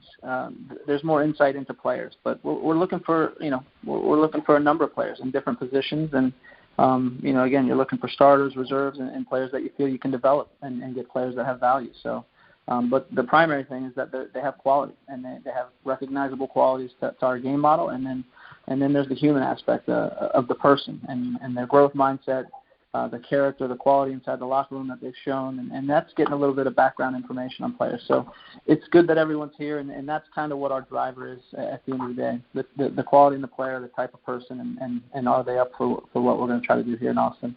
You just mentioned some of the things you'll be looking for in players. Can you go into a little bit more detail as to what degree a player's current salary and contract situation will factor into your decisions as to who you would choose in the expansion draft? Yeah, well, it factors into every decision we make, whether it's the expansion draft or players from other mechanisms or outside the league. So, we certainly, start working back from our roster rules and salary cap. I think soccer first, quality of the player is very important. And as far as the expansion draft goes, we'll have a list of players and, their contract situations as well, and it will factor in for sure. But I think we will be focused on mostly trying to add, players that fit into how we want to play and the quality we play, the quality of players as well. But yeah, really, not only with the expansion draft, but every player we bring, it's something that we have to factor in. Claudio, I'm just wondering, this is obviously a daunting process. You have to evaluate pretty much, players on every team across the league. What's the biggest challenge when it comes to that evaluation process? Certainly, it's a challenge, but I think we've been preparing and doing a lot of homework on what we expect other teams' list will be. We feel, of course, there'll be a few surprises in there, but we've been working on this now for months. It's been a mechanism that we've been preparing for.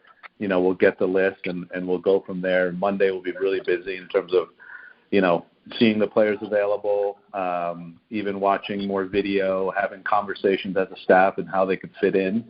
We have to take in everything from their age to their contract situation, But we've put in a lot of work, a lot of preparation leading up to the expansion draft. We feel good.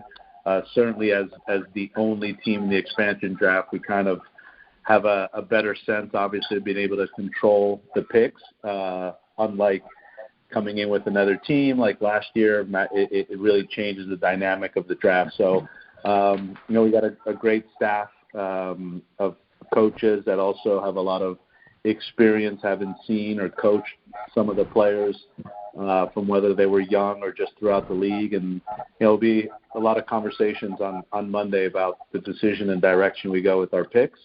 And so, we feel good. It's I would say we're more anxious than anything. I think we feel quite calm about the process and really looking forward to it. These drafts are often used to kind of negotiate with teams to pick players and then give them back to the teams themselves in lieu of another player. Have you had discussions with other teams around the league for this to be the case? Well, we've had a lot of conversations with teams, and I think for us, really our focus has been in adding players, and we're going into this with the idea of adding 5 players, and obviously as the expansion list is delivered to everybody, we'll be busy and taking calls, I'm sure, on Monday and into Tuesday. But the priority has really been from our end is about adding players. We need to build a squad, and we're focused on that first. And then, of course, as a couple of days play out, I'm sure we'll have conversations with team. But for now, no, really it's been about adding bodies and adding players to Austin FC. Second question, more just a general question, just about your recruitment process in general. How difficult has it been for you? I've spoken to a few different coaches and sporting directors around the league. Just with everything that's happened with COVID, how difficult has this recruitment process been for you in terms of not being able to go and look at players in person, having to rely on word of mouth and maybe scouting online? Yeah, it's we've had to adjust, and obviously not being able to go watch players in person is different and not what we thought our 2020 was going to be. But I think like every other team, they're going through the same situation, and you've had to rely on video scouting and watching games through computers and the different platforms that everybody has nowadays. So we still have local contacts and people that are closer to wherever those players come from to get information. But likewise, obviously, even in those domestic countries, in most cases, there's been no fans allowed. So yeah, you miss being able to see a player, outside of the 90 minutes and up close in a live setting. But it's something everybody's dealing with. So we've been able to adjust, and certainly players have, in some cases, have taken time to get into form because they've missed so many months of competing, and so we have to also have to look at footage, going back to many months, where typically you like to look at the most recent footage of players. But at least the last many months, most leagues and all leagues are up and running, so we're able to see players in their most recent form. But as far as recruiting players to MLS, I think that's not an issue. The league's profile only continues to grow, and I think the fact that the league made such a great effort in getting this season up and running has shown that it's a league that continues to grow and thrive. So being able to sort of, I guess, convince or recruit players here hasn't been an issue in one bit. But of course, being able to do the traditional live scouting has been something that we've not been able to do like everybody else. What kind of profile player are you kind of looking for in the expansion draft? Maybe MLS veteran, or player with some international experience, or maybe unproven younger player? Is there a certain kind of profile of player that might be available that you're focused on?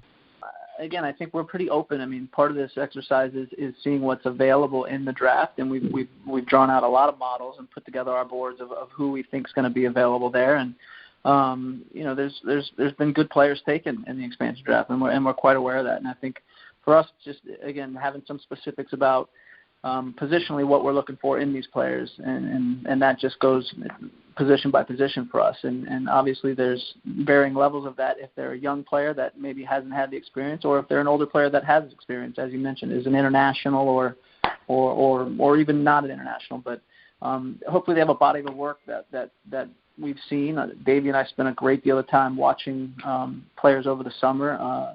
We had a large number of players, and we looked at those guys and reviewed them a good bit. And then you look at players that are on the fringe of what these lists are, these models that we've built out, so that we can have a better understanding of what those players look like.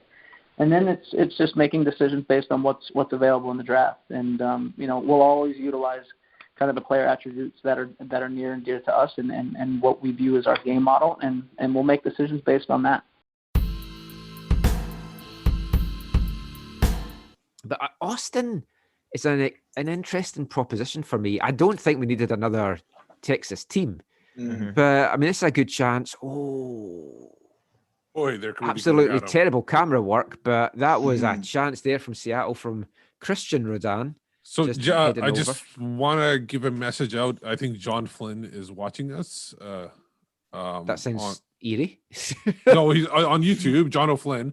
He's watching us on YouTube. He doesn't have TSN, so I've updated my name instead of my name. You'll see the score up there if he wants to know. Oh, let's get updated. Interesting. Yeah, let's just see what other things in the chat here before we move on. So Brendan Demian says, I would love to keep Cornelius, but if he doesn't get minutes, I'd rather see him go where he can play for the sake of the Canadian men's national team. Totally agree. Yeah. I was surprised that they haven't kind of come to an agreement. They still might to put him out on loan somewhere, but he needs to play. A guy his age that's pushing to be in the mix of the national team, you can't be on the bench. You've got to be playing.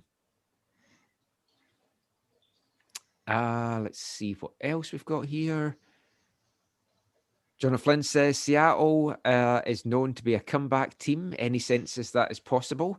Didn't feel like it at halftime, but they've certainly come out all guns blazing in this half. But they still haven't really forced saves. They've been close, but until they start forcing saves, I don't know. Get a goal back though, and I think it's a whole different ball game. I would then fancy Seattle to tie it up.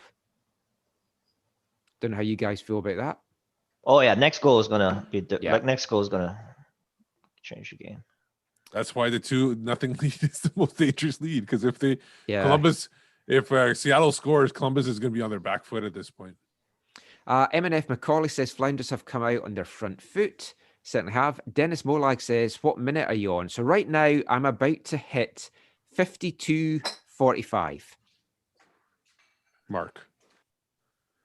Yeah, I'm about 20 seconds behind you guys. Okay. Yeah. I didn't even know Columbus had a Morris on their team. No relation, right? No. Zach is posting in the chat. His Secret Santa is obviously going well. He shares that perspective on Derek Cornelius as well, that basically he should be getting minutes. How old is Derek now? Is he 22? 23. He's just about I mean, a guy that age, you really have to be. I believe he is 23 because last time I checked my roster, he was 23. How old do you believe Ali Adnan is? On FIFA 21. Ali's 27 in the game. Okay, just thought I'd throw that one out there. But yeah, so we talked to Austin there. So let's get talking about Sacramento, because we've got Navid on. If anyone's just joined us, Navid is down in Sacramento now. Spent time working with the Whitecaps, played for the Whitecaps in the past as well. What's the buzz like down there for the team? Let me tell you this: Sacramento is a soccer city. I gotta tell you guys. Even in the USL days, I mean, still, but like when I moved here and then I went to a couple USL games, kind of reminded me like back to old Swangard Stadium. Like they had a big crowd already for USL level, and there is a big soccer culture. Like a lot of Latinos getting into the stadium. Like I think it's gonna be an interesting one here. But I mean, from the talks I had with what happened. No, Reed. Yes, he's just gonna be. He's just got upset there.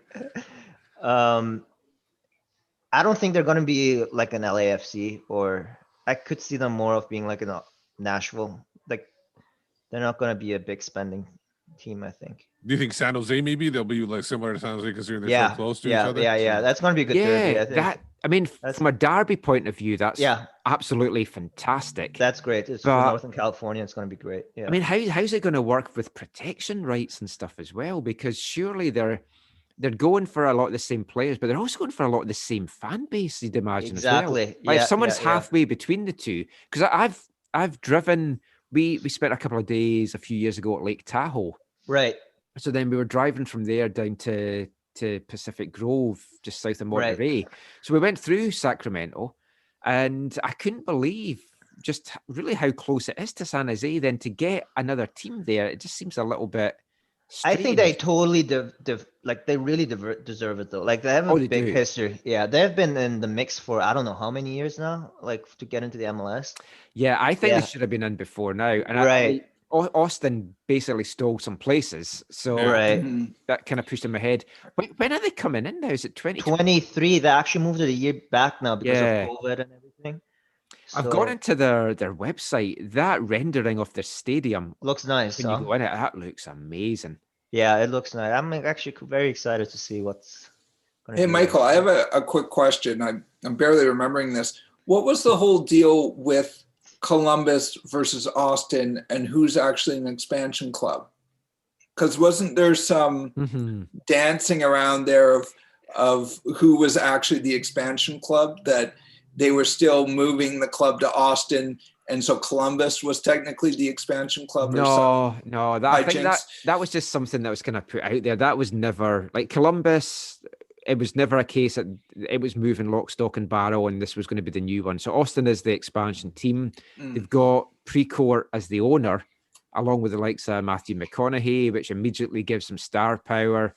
And there's a show I watch in the UK regularly. It's on a Friday. It's a live topical show. It's called The Last Leg. And they actually had Matthew McConaughey on it talking about his new book that he's got out, basically his autobiography, I think it is.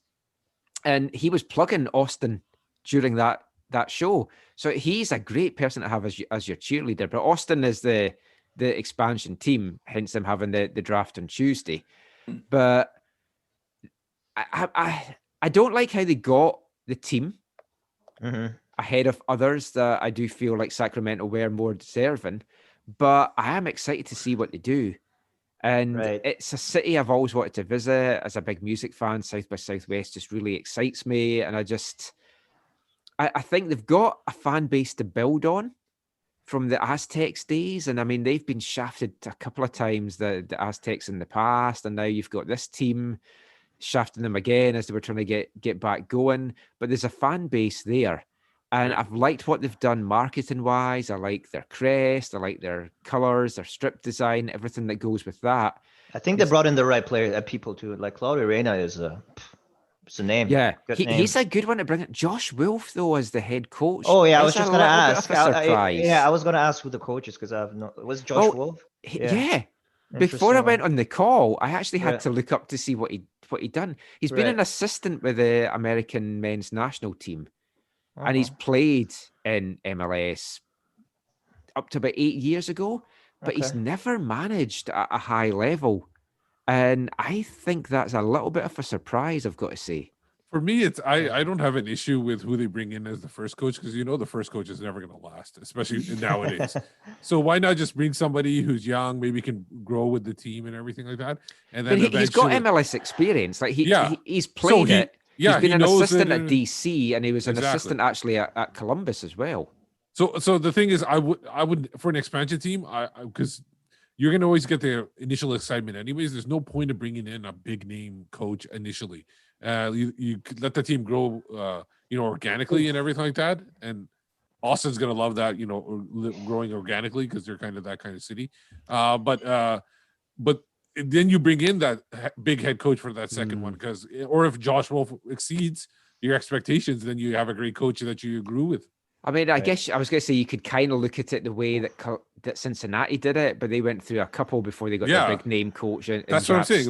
But maybe Cincinnati's not a great example of an MLS club club to hold up for things. But that was a great chance there for Columbus to take a 3-0 lead. I don't know what's up with the camera work. I am not liking this camera work from corners at all. Oh, this is Fox, man. This is American. Like they overproduce everything. So we've got 2 subs now coming on. Paolo is going off, and guy that I wanted here for a number of years, Will Bruin, is coming on. Same. I would love him to be. He's your typical MLS striker that gets goals. Exactly. Like he's not a sexy guy. No. He's not a big name player. He knows how to score in this league. Like that goal against Minnesota. That was a scrappy goal. I remember, if I'm not mistaken, when I first did those blogs that I initially did when I first started. I think I did a mock draft for their Whitecaps' first ever draft. I wanted them to pick Perry Kitchen for their first pick, and I wanted them to take Will Bruin for the second pick. That was what I was looking for. That would have been good picks. Yeah, I know. Well, looking back on it, yeah, great. Yeah. But because I honestly thought that who was it? Ormo Salgado. I thought he was. I didn't like the look of him and everything. There's something about him that I wasn't a big fan of. Yeah, that for here's another chance for Columbus. Oh, whizzing past the back post. I mean, Seattle's having to go for it now, and they're just leaving gaps at the back that Columbus looks set to exploit any minute, really. Hey, where is Darlington Nagbe nowadays?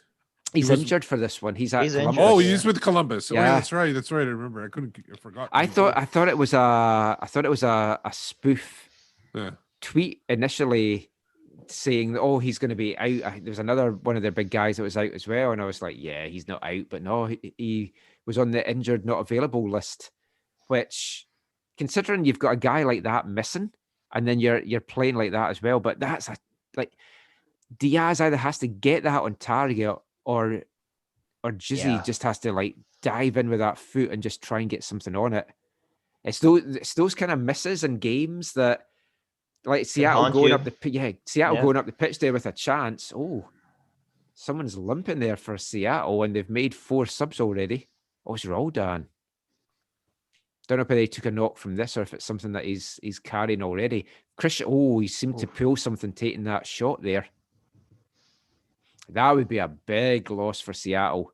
Yeah. Yeah, it could be abductor, maybe. Let's see. Definitely holding his side. How many subs do they have? 5 in this? 5, so they've made 4 already now. But over 2. They're allowed three windows, so it's like they've got one more sub they can bring on. Well, who was the other one that came on? I know Roldan. Alex Roldan went off, and Kelvin Leardam came on. Maybe they'll be the first brothers to be subbed off again. Making history all round. All right, interesting stuff. Let's have a look, see if there's any more stuff in the chat. I'm getting the swing of getting through all this now. Let's see who else we've got here. Oh, John O'Flynn's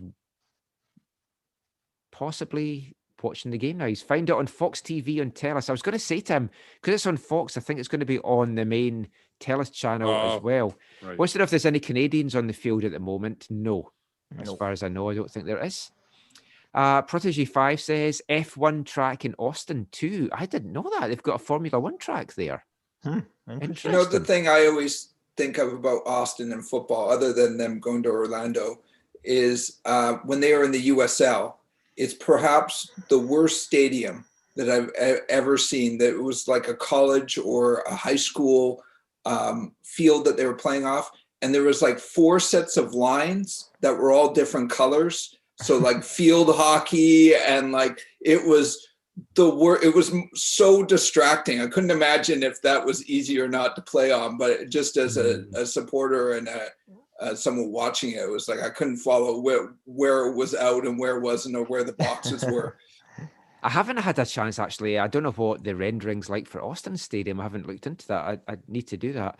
Matty Finney says hi. He's in Canada. He's a Barcelona fan. Thank you for joining us, Matty. Great to have you on board. John O'Flynn says, Steve, any Canadians on the bench? I don't think there is. I don't think either one of these teams have anybody.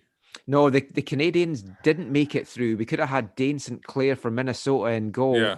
playing against Tajon Buchanan for New England Revolution if the finals and the conferences had gone different ways. Yeah. I mean, it's been a great season for Tajon Buchanan, showing that you can be another dangerous ball into the box from Columbus there, showing you can be a Canadian playing in MLS and you don't have to be with a Canadian team. Mark Anthony Kaye, another great example of that. The rumours still float about. I don't know if it's just wishful thinking or if it's genuine, like this has any legs, that Mark Anthony Kaye could be a guy that the Whitecaps bring in here. It's going to cost them quite a bit. I don't see that happening. I mean, would break I'd love the it bank to to bring happen. him here. Like seriously, So I you'd would break make him the a bank to bring him DP? here. You make him a DP then? A full DP? I don't know that we would need to, but it's what we'd have to give up to. Oh, give when up, I'm talking yeah, about breaking okay. the bank. It's what we'd have Right, to right. give up to LAFC. Mm-hmm. Right. I bought him. Because- I bought Mark Anthony Kaye for FIFA 21. Oh, I thought you meant for the Whitecaps. I thought this No, was no. a little Yeah, for the Christmas present Whitecaps. you were announcing. Just No, opened up your wallet and Yeah. He wouldn't And be a DP though, right? That's what I'm saying. No, He'd he would be. definitely be a TAM player if there's still TAM players available. Because they haven't released what the salaries are for 2020. Let's see what Mark Anthony Kaye was on. He got a pay rise, so this isn't a great. But this is a classic example of course, we'd like to have them, but it's not like going into a shop and buying a Coke. It's like the Coke has to agree to come as well, and the store has to agree to sell the Coke. Well, he would be a great fit though. I mean, he knows MDS too. He speaks very highly of MDS. Should have been better from Columbus there. The thing is with the Galaxy is that the clearly I don't know if they'll still understand it, but they clearly got to understand that they need to spend some money on their backline, and Mark Anthony, they don't need that many players in the midfield. They spend a lot on the midfield right now, and so they need to rehash the backline. I think if they had Walker Zimmerman, I think they'd be in the finals possibly this year. Yeah. I mean, Anthony Kaye at the end of 2019, his base salary was 166, guaranteed compensation 177, but he did sign a new deal. So I don't know what he's on for 20. My guess would be he jumped up to maybe 250 to 300. Yeah, that would be my guess. He's captained them and stuff like that. Right. But, I mean, you've got to remember though, Will, the players don't have a lot of say in a number of clubs as to where they go. Now, when Evan Bush came here, what he said was Montreal sat him down and said, look, Vancouver want to bring you here. You've been with us for 9-10 years. You're loyal to us. We want to give you the chance to say, do you want to go? And he said that's how all clubs should operate in MLS. Yeah, and I feel they should. Because if you treat the players with respect, then they're maybe going to go, well, I'd like to stay, but thank you for giving me that option and discussing things with me. Yeah, I will take this opportunity. But as we've seen with the Whitecaps over the years, and there's other teams as well, and guys that we've brought in, they just get moved on and here's a chance for Seattle just break off. It's like when Breck Shea came here and he was talking on his first day at his scrum and he's asked, when did you find out about the move? And he's like 10 minutes before you guys probably did. And my wife found out when everyone started tweeting the news. He hadn't even got a chance to call his wife to tell her. I guess that's not how you operate. I guess that's also the difference a little bit with MLS than some other places in the world, where the MLS it is much more of a single entity, right? So places like England or other places, the players do have more say, but still the other club has to agree. Like you can't just sort of fantasy book. So to use a wrestling reference, it's really easy to say, well, we got the money, we could just buy this person. But it's also the other club has to agree. So a good point, Michael. In this case, the Coke doesn't have to agree to come, but the store has to agree to sell the Coke, just to continue on with my metaphor for that was kind of why I was meaning the Whitecaps need to try and break the bank. It needs to be one of these bumper deals. I think Kaye would maybe be interested in coming, especially if LAFC maybe try and strengthen the midfield this off-season, because they need to strengthen, because they didn't have a good season that lives up to the standards that they want. So he speaks so highly of MDS as well that it might be a good one. So, former Cap, Laura Brenton mentioned this in the comments down below, and I looked it up. On Instagram, there is a post of Kai Kamara's family getting COVID tested, and in the comments, he makes a comment to somebody where somebody mentions, yo, is that the way they do it in the States? They don't stick that thing far up our noses here in Canada. And he replied back, says, we are moving back to Canada. Interesting. Kai Kamara. So is he just making a permanent move here, or is he coming to play here? He never announced a retirement, right? No. Okay. I mean, you have to think, if he was coming to a Canadian club, where would he fit in? Could Kamara and Cavallini play together? Or would he be a good backup for Altidore? With the kind of murmurs that some people were putting out about Kamara when they were wanting him to leave, he's not going to come back to Vancouver. No, not for sure. Those murmurs weren't true either. If you speak to the players that were involved. Oh, really? Yeah, it's like he was good in the locker room. It's like that. Everyone says he wasn't good in the locker room and he was disruptive. You speak to the players that were on that team and they say no, that's not the case. Oh, okay. I thought you meant that the people making those they were saying those comments people were making about him being disruptive weren't true. No, Kai was excellent in the locker room. The thing is also he did make Seattle's chance. He did make that tweet as well before, where he said before was it Sporting Kansas City? He was mentioning how there are two former Whitecaps still alive in the playoffs or something, with it being Harry Hurtado and himself or something like that. So he did make a dig at the Whitecaps too. So I definitely don't think he's coming here if he's coming. He also does like to do a bit of teasing on social media. Yeah. Now, Thierry Henry has said numerous times on his recent conference calls that he needs an out-and-out number 9. Yeah. There's your out-and-out number 9. Yeah. But does he have enough in his tank to be a starter? Because Henry needs a guy that's going to start. Because he wasn't starting for Minnesota. No, but if he wants to bring in a number 9, he's going to need a backup for that number 9. And why not do a Kai Kamara as that backup? Maybe he's just got some loose ends up here that he's just trying to tidy up, or he's coming up for holiday. Doesn't he speak French? I don't know what the official language in Sierra Leone. I don't know. Yeah, I think that might be French. Yeah. I think you could be right. Or there's the option for CPL. Is he reuniting with Pa? Right. Oh, that would be a great sideline. That would be a great sideline. That would be what a signing for the CPL that would be. Right. I would book ferry tickets immediately for each of the games once the schedule came out. I wouldn't. Not until all this COVID stuff dies down. Well, obviously then. Hopefully it's done by then. Yeah, Sierra Leone is a multilingual country. English is the de facto language, but there's a number of other languages that are spoken there. Oh, okay. Probably Dutch, maybe. I don't know. I didn't read anymore. Okay. Here's another chance for Seattle. Seattle's getting closer and closer now, but you've got some last-ditch defending from Columbus. Columbus are starting to look a bit tired at the back, actually. I hope this is not going to be another Minnesota thing. Zach sent us a message in our AFTN WhatsApp chat saying, this better not end 3-2. This is, like, if you're a Crew fan, I think this is a bit worrying. Oh, another chance for the Sounders. You've got to get that on target. Gustav Svensson had a chance to come off the bench and make a name for himself again. Wow, he just rose above everyone there. I tell you, Columbus are looking shakier and shakier at the back now, and they look dead in their feet, actually. These subs that Seattle's brought on have really, really brought a spark to this team. Yeah. Interesting stuff.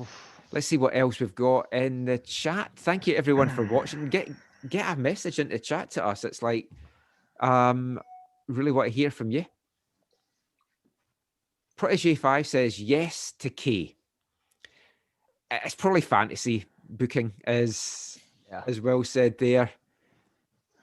What he could do for our midfield, though, would be fantastic. And in all seriousness, I would be concerned about having way too many Canadians. That's a core of the Canadian national team. For international reasons? For the way that MLS doesn't honour the international calendar.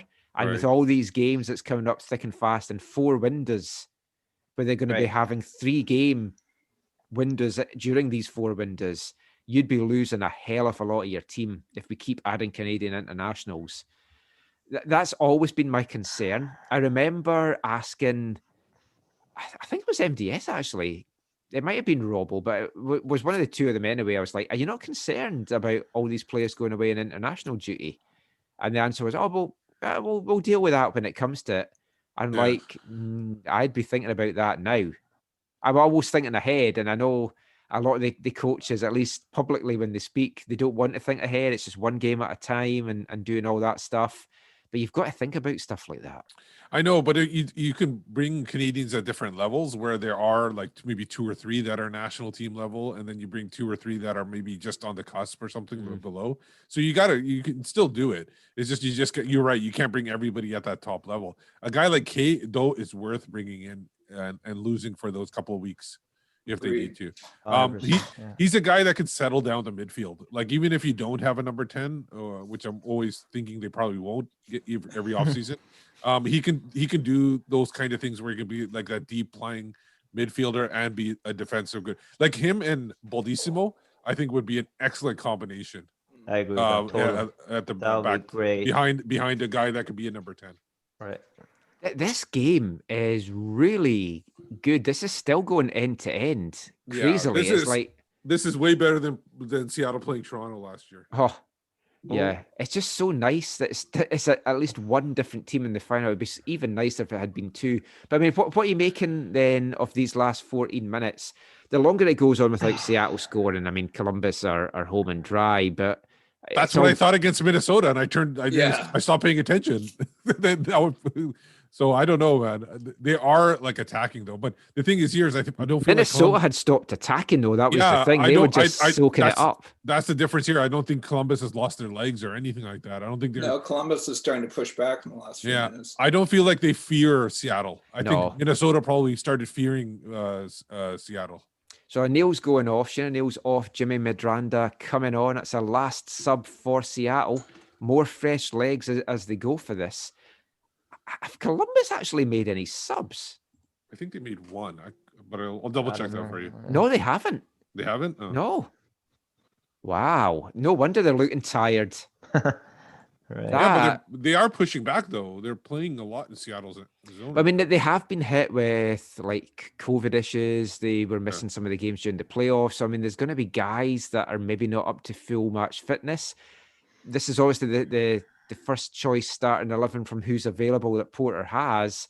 And I guess you don't want to start disrupting things, but at some point, he's still got 3 windows left that he can make these subs, and it's going to split the game up and kind of kill the game off a little bit. That's kind of what I think he's needed to do. They do have decent players on the bench, players I actually recognize, like Hector Jimenez, Emmanuel Boateng. I think he's good. Christian Nemeth, if they want to play somebody up top. Fernando Adi, former Timber. Adi. So they got some players. Waylon Francis, I think I've heard of him before. I know Zach will be listening to this later, but remember when Zach picked Adi to be the Golden Boot in 2019? I do remember that. Oh, was it the year he was in Cincinnati? Yeah, and then did he not crash his car or some weird thing happened? And then, and then he ended up going to play for a bit in USL, I think, and then he's come back into MLS. It's when you consider what he did at Portland and how his career trajectory is going, that's crazy stuff, really. Yeah. I had a whole list of topics we were going to talk about, like non-MLS stuff, but we haven't really got to any of these. So we'll save some of these for a future show. A lot of the teams are going to be releasing like who's protecting stuff for the expansion draft very, very soon, Sunday and Monday. Trade window opens in MLS on Sunday for half a day. Or is it Monday actually for half a day? No, I think it's tomorrow. Let's just 13th. have a 13th. It's the 12th today, yeah. I'm a bit lost. Haven't been in at work for the last couple of weeks, so when I'm not in work, I have no actual thing to kind of like guide me as to whatever the hell is going on. So yeah, half-day trade window December 13th, expansion draft on Tuesday, waiver draft and free agency opens on the 16th. Then it's re-entry draft phase 1 on the 17th, and then re-entry phase 2 on the 22nd. There's been some interesting players whose options haven't been picked up. I won't go into them just now. If anyone's been paying attention to that, or if anyone's watching, is there anyone? Oh, now did that? Oh, that was that tipped away, or was that off the bar? No, that was tipped away. I could have sworn I saw his hand move forward. No room for error. It's a great save there by the Columbus keeper. Morris again. Morris has definitely been Seattle's best player. Rui Diaz and Ladero have just they've not been in this game. Yeah, not been clicking at all today. They're not there. That's a big surprise to me. I mean, everyone's talked about the threat of them all season long, but it's just been nothing there. But I mean, yeah, was there any players that you've seen whose options weren't picked up? I don't know if you paid much attention to it. I saw Kendall didn't get. Yeah, I thought that was on the cards. Yeah. Yap Stam arrived, and I was on his introductory press conference, and I was like, "You've got an international centre back there, right? Boston. What have you made of what you've seen from him? And as a centre back yourself, do you feel you can help bring his game on?" And it was not a positive answer. He was basically like, "Yeah, I've seen them play. There's aspects of the game that he really needs to work on." And you're like, "Oh, that's not glowing for your first report of Kendall. I don't think you're going to be here for too much longer." Maybe he's asked to get released as well. I don't know, but I thought the writing was on the wall for him. I didn't check to see. Wait. Oh, sorry. Game. Oh, nice. Set. Match. They scored. It's over. Yes. Game over. Was it Zilla Rayon again? Oh, the build-up play. Yeah. I need to see this back because the build-up play was amazing. But there you go. This is Seattle leaving room at the back. This is the part I hate about these guys overproducing. I don't care about the people in the stands. I don't care about the opposing players. Just show the celebration of the goal.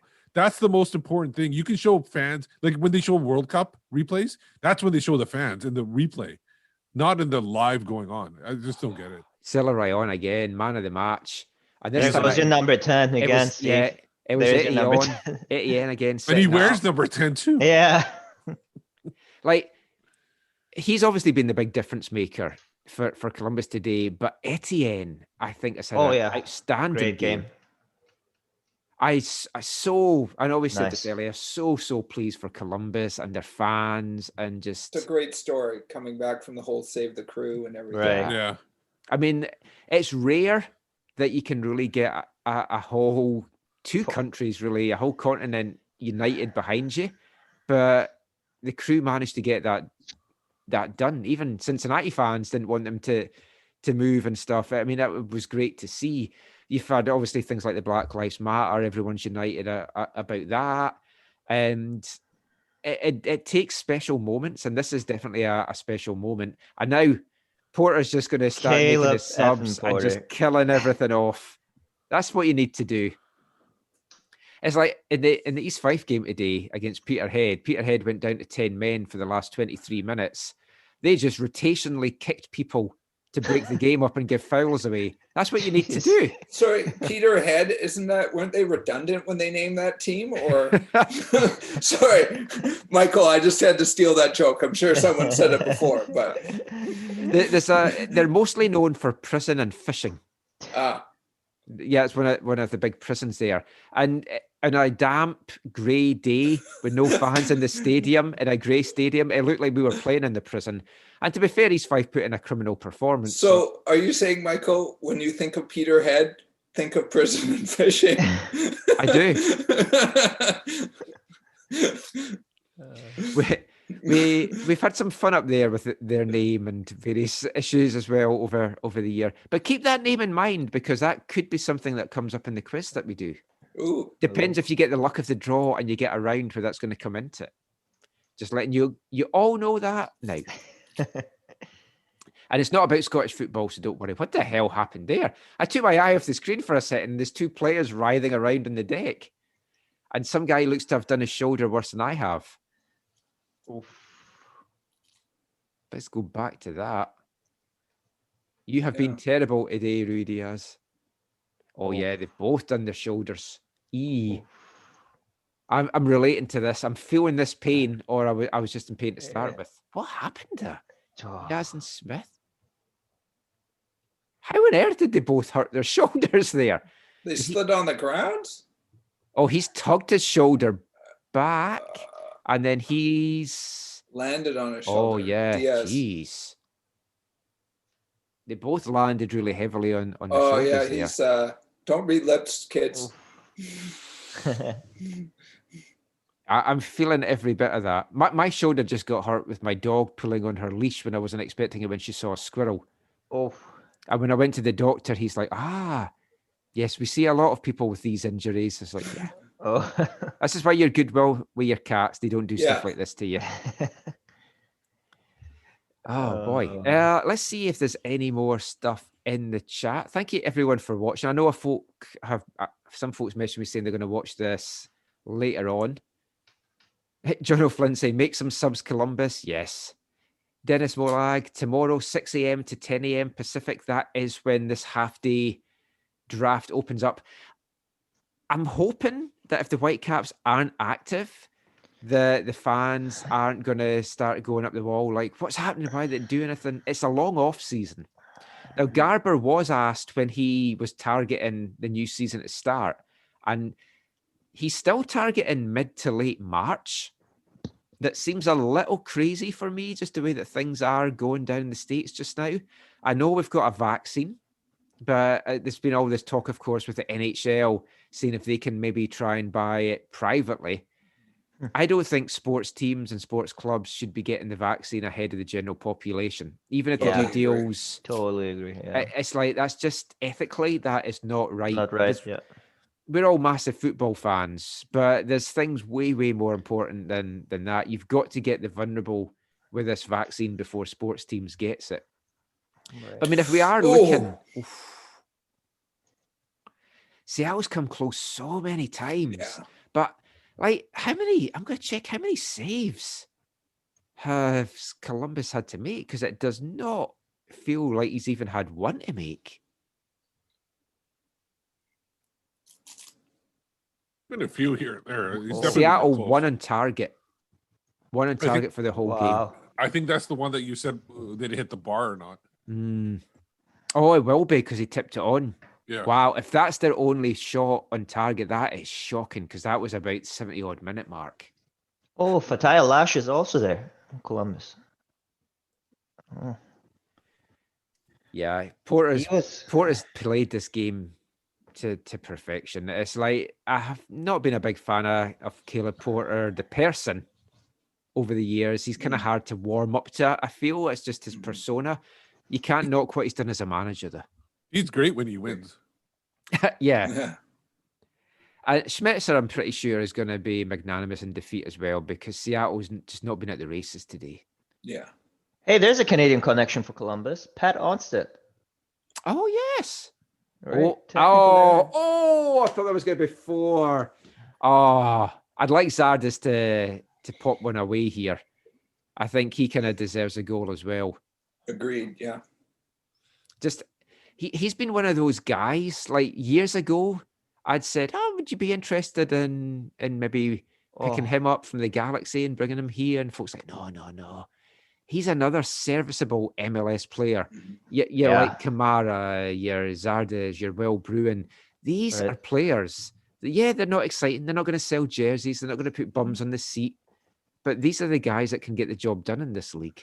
So going back to your question, Michael, was there anyone that was left or contracts weren't picked up or were out of contract that you were interested in? There was a couple of interesting ones from the LA teams, and off the top of my head, I can't think. Like Bradley Wright Phillips. Yes. Oh, really? Has not been picked up. Now, if you're going to bring an old veteran back, and you're talking like Kamara or something like that, and you want to bring them into your team, I would bring Bradley Wright Phillips in. I know he'd maybe be coming off the bench. To St. Ricketts didn't have the season that I was hoping he was going to have. I know there's been injuries there, but you've got Cava starting, and you bring BWP off the bench with Montero gone. to me, that would be good. His salary may be prohibitive, of course, as well. I think he's going to be a free agent, though, so some team's going to snap him up. Matt Beasler was also out of contract. So. Yes, yeah, that's Beasler. interesting. Yeah. That's another one. I mean, I think I saw Glass City talk about this, but Greg Garza was somebody that I know that we had gotten pretty close to a year or two ago. Now, the rumours were that he was going to come here, and then because it leaked out, who was he with? I was with Atlanta. Atlanta pulled out the deal because it had leaked. That was the rumours that I was told. Was it Glass City that leaked it? I think he might have actually, but it's if that is the case, Garza coming here instead of Ali Adnan, I guess. I'd rather had Garza. I'm surprised he's a free agent though, because it hasn't quite worked out for him. No, I've got to say. And he's getting a little older. Was he 34, 33, something like that? I mean, I talked about this in the last show with Zach, so I'll get your guys' thoughts on it as well, since we're kind of nearing the end here. Do you have concerns about how young the Whitecaps are? Now, I asked Axel about that, and he's like, it's not necessarily age, it's how you perform. But we've got 14 players under the age of 23.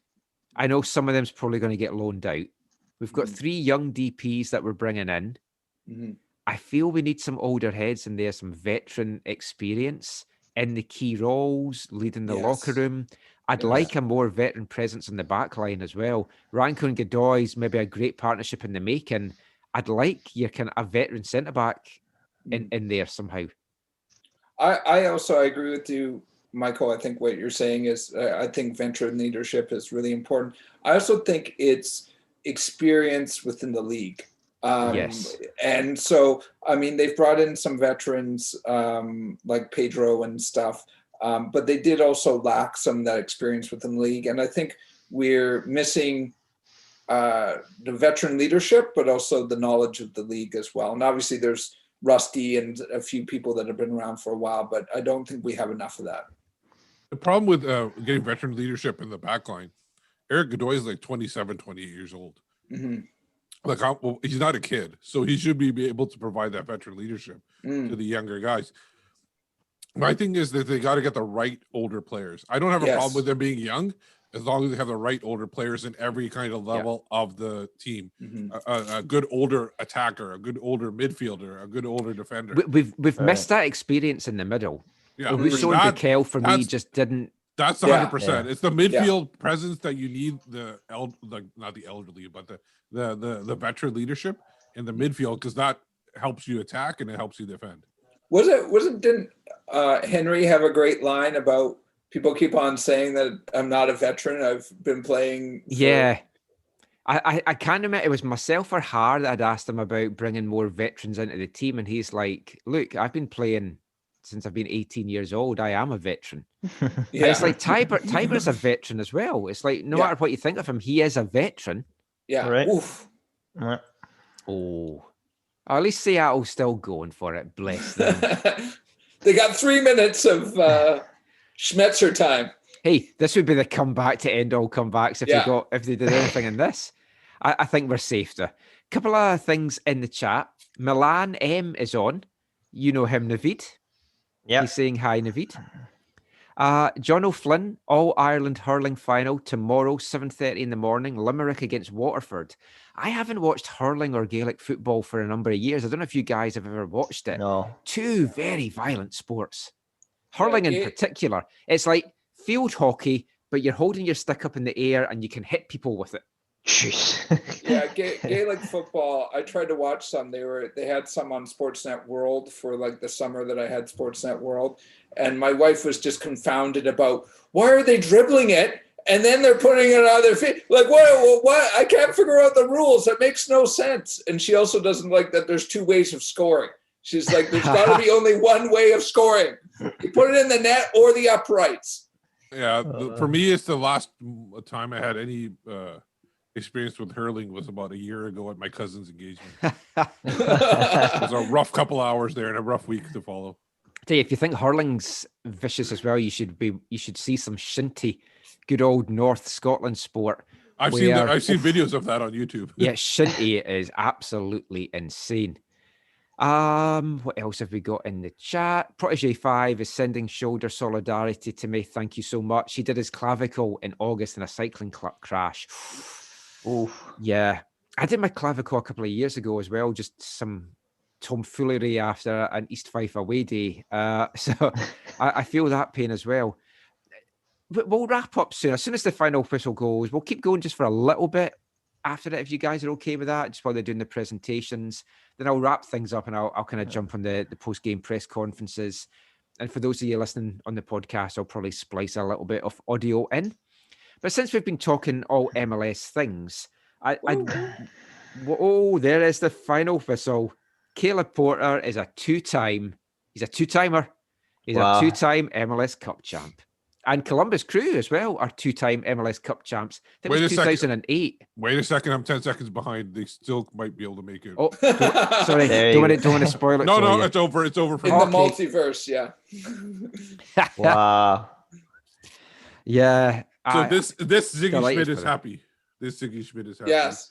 This Ziggy Schmidt is not. Wherever that there it is. The battle of the Ziggies. Yeah, wow. That's a comfortable and comprehensive win for Columbus. They deserved it from start to finish. Let's just get your thoughts on the games. We'll go around them all. Start with Navid. Well deserved, over 90 minutes. I can't think of a clear-cut chance of Seattle, to be honest. I mean, I think well deserved. They got it done.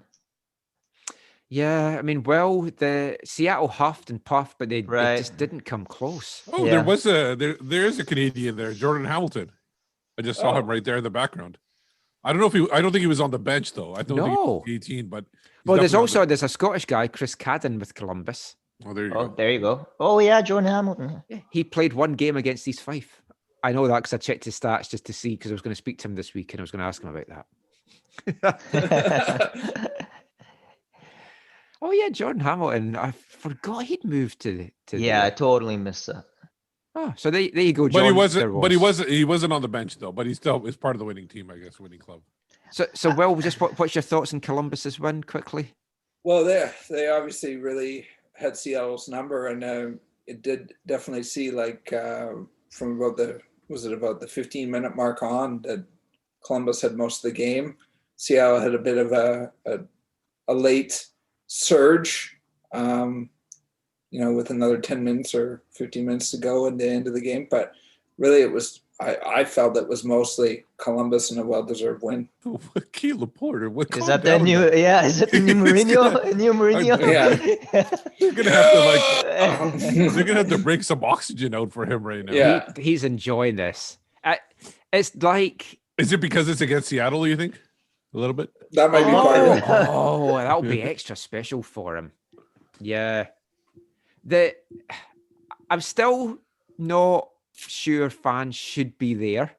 Oh, I tend to agree with you. Everything that's happening, but it's lovely to see them there with what they went through. I hope the fans that got to be there were people that were real driving forces in the whole Save the Crew thing. Because to me, that would make it extra special. If it's gone to like dignitaries and bigwigs and folk that haven't suffered the way that a lot of the other fans had suffered and did stuff, then that would be sad. But it's nice to have them there. I just don't think they should be. I was watching the boxing earlier tonight, and they had 1,000 people there in the boxing, and I was like, they're talking about moving London into Tier 3, and you're letting fans go into boxing. And there was meant to be no, like the darts is starting on Tuesday, and there's meant to be no singing and no shouting. Yeah, good luck with that. Seriously, once the beers start flowing, it's like, because there was meant to be no singing at the boxing, and they were singing at the boxing. Yeah. How do you stop 1,000 people from singing? Yeah, I mean, I just think that it's one of these things where, I mean, first of all, people want to be there, and second of all, the teams want to sell tickets, and third of all, the players and the club want people to be there for the atmosphere and the TV network and the TV network, because that's what's driving a lot of this. Great call, Steve. But at the end of the day, I mean, it's just going off the charts. I mean, Navid in the States, I feel for you guys, but we were talking before we went on, but Canada, like BC, is going through the roof too. So now then, we'll play you the audio from both head coaches after the MLS Cup. We're going to hear first of all from the loser, Seattle Sounders' Brian Schmetzer, and then a little bit from the winner, two-time champion, Caleb Porter.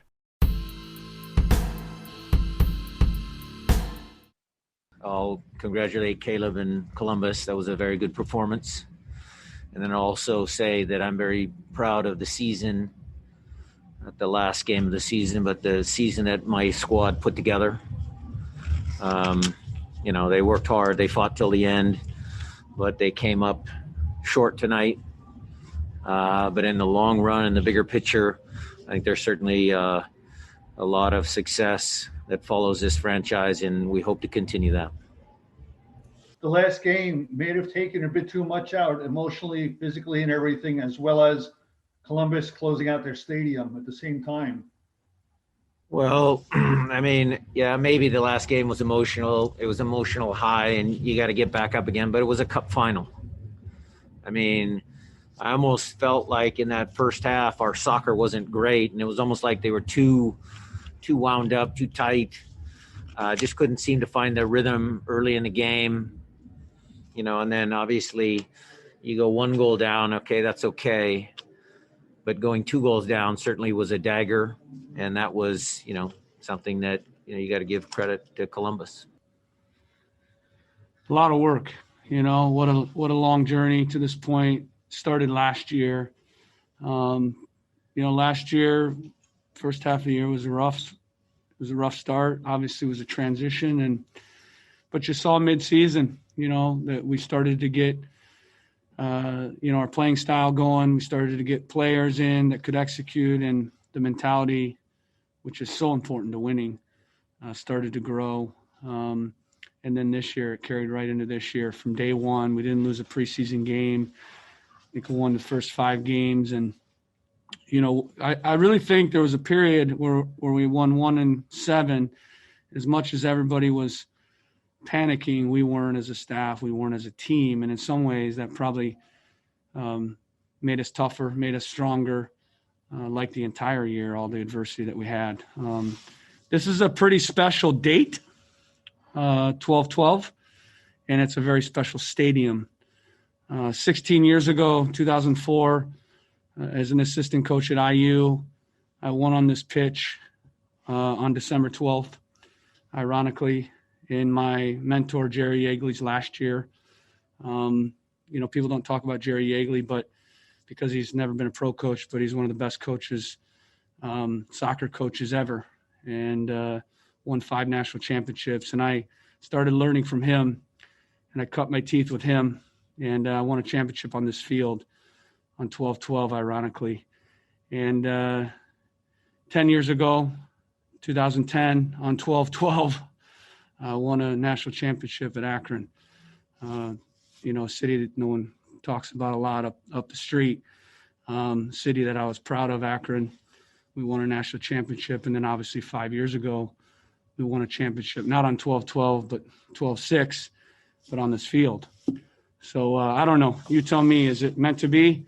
I believe so. I really do. I look for a story. When I take jobs, I want to be passionate about those jobs. And my overwhelming feeling after the match was for the fans, what they've been through to save the team. And I was very motivated to bring a trophy back to them because I took one from them, obviously, in 2015 on this pitch. I believe a championship is won in the day-to-day process, how you play, the mentality that you have. Our guys became winners this year. I said that after the last game. A lot of good players, a lot of good teams, but not all those players are winners, champions, and not all those teams are championship caliber teams. You need to have a special fiber, and you need to fight and work and have a strong mentality, a winning mentality every single day. I believe that's the difference. Every team in this league now, they play pretty good. They have good players, but the psychology of winning, that mentality every day, and that vision, to do something special. That's what sports is about. So when we have adversity, and I say this all the time, you know, you can be PTSD or you can be PTG, and PTG is post-traumatic growth. And I actually believe that you grow more than ever in adversity. I've grown more than ever this year. My team and my players have grown more than ever.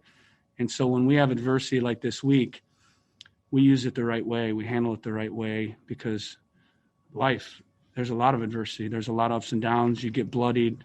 You know, I'm an underdog. I've been bloodied a lot. I've won a lot. I've had to fight for everything I've gotten. You know, being a college coach, not being a pro player very long, 1 year. And I've had to, you know, prove myself. I had to come to this league and prove myself. And, you know, I do this for the players. I do this for the moments like today. I do it for the guys in that locker room. I love every one of them. That's what life's about. That's why I coach. Caleb, your opening press conference, you told us you wanted to bring trophies to this club, put trophies in the trophy case. When you are out there after this game, you're on the stage, you're in front of those fans, what's going through your mind given how you came into this job with that kind of a statement? Yeah. Number one, the players, my feeling for them, being in the locker room with them every day, being in the, you know, trenches, if you will, with them every single day, and all the times that we've, you know, talked, trained, played games, won, lost, been on Zoom calls. You know, I for me, that's the first thing I think of is the players. And wow, unbelievable group of guys. I love them all, honestly, like a family to me. You know, some people say that, but it's true for me. I love every single one of them. I can't tell you how proud I am of all of them, how much they gave this year. And they'll remember this forever. You know, I believe in leaving legacies, making history. That's what sports is about. You know, we've left a legacy. You know, everybody's going to remember 2020. Everybody used to talk about 2008. That's still going to be a year that everybody talks about, and all those players that were on that team, they'll celebrate. Well, 2020 is going to be a year in this club's legacy that everybody's going to talk about, and these players are going to talk about, and these fans are going to remember it, and these players are going to remember it. And life is short. Life is short. And, you know, sports and bringing a group together to ignite a community, to make memories with that group of guys in the locker room, that is what it's about. It's about that. It's not about the money. It's not about as much as you'd think, ego, fame. It's about the simple stuff, winning together and bringing a community together and igniting the fans. And when you think about how the fans are going to feel today, that was the second thing that I thought about when I ran down the sideline, because I took one from them in 15. I came here to bring one back to them and to give them a trophy. And I was so happy for them. And it makes me feel really good that they get a trophy tonight, because I promised them a trophy, and I was happy that I could bring it to them. Yellow swag, Columbus crew. Yellow swag, Columbus crew. Yellow swag, Columbus crew. Brian Schmitzer and Caleb Porter there. Once again, huge congratulations from all of us at AFTN to Columbus, their fans, and everyone associated with the crew. It's obviously been a tough year for everyone. I'll kind of just wrap up with one last little segment. We'll just kind of keep chatting until they do the presentation maybe. But this has obviously been the 25th year of MLS, 25th anniversary. When they planned all this, when the league got underway, they could never have imagined that they would be going through all the crap that they've gone through, suspended season, a bubble tournament, some teams being able to get fans in, some not. They've had some off-the-field controversy as well, like at Real Salt Lake and the stuff that's gone there. The Black Lives Matter movement's really kind of risen to prominence because of everything that's happened just elsewhere in America that kind of sparked all this. When you look back on this season, first of all, I'll just get your thoughts on this season to start with. We'll start again with Navid. How would you look back on this season? Have you enjoyed what you've seen of it? Do you feel it's been a success? Overall, given the circumstances, I would say, I mean, the Orlando tournament putting everything together. I mean, I wouldn't say if it's a success, but I don't think they could have done anything better, to be honest. I mean, what else could they do? I mean, there weren't a lot of options, to be honest. It's definitely, looking back, it's a special season. But I think MDS said in one of the interviews with you, or in the press conference, like, you can't really tell who really was the best team over the year. Yeah. No. Or like the MVP or Yeah. the best. It's like, I mean, I was just gonna ask you guys, how was Columbus actually like over the year? I actually like. They're pretty good at the beginning. I thought. But would you predict who they're gonna be MLS Cup winners? Like, No. So it's I thought Philly would have done it because they've been strong all year, but then I also thought, really in the back of my mind, it's going to be Seattle against Toronto again. Yeah. Because I Right. just thought Toronto were going to just basically get it done. Toronto was looking up for it, in August, September, and then they just sort of hit a wall. The thing is with the MLS playoffs is, except for the finals, they're usually very unpredictable. Like you'll get major upsets that you're not expecting at all. So it's very hard to predict who's going to be there at the end. But especially when the last couple of years when they've gone to like these 1-game elimination games, it's been very hard. You don't know who's going to come out on top on a single day. But overall, you're right. The last few years, Toronto, Seattle wasn't that great. Nobody expected Columbus to be in there, but they still had. In the East, there were so many teams that were kind of on the same level, right? And there was no way to really figure out who was going to come out on top there. In the West, I still thought it was going to be LAFC, but then they lost players at the returning tournament and stuff like that. So that one again, you don't know who was going to win. But Seattle, they had a team that was been together for so many years, so you kind of expected them to do it again. One blow I mean the league had done was definitely the fact that the Cavs didn't go through the playoffs because of the points per, what was it? Yeah. That was, I mean, if they could do something better, that was one that.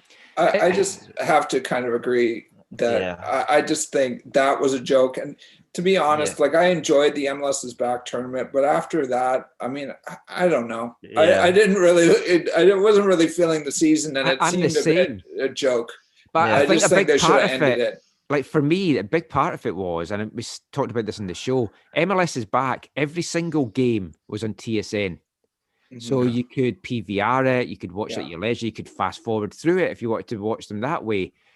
As soon as it started, some games were on, some were on DAZN, some weren't on at all. My interest did wane. Yeah, 100%. The Eastern Conference, I couldn't really have told you what was happening with it outside of Montreal and Toronto and Philly.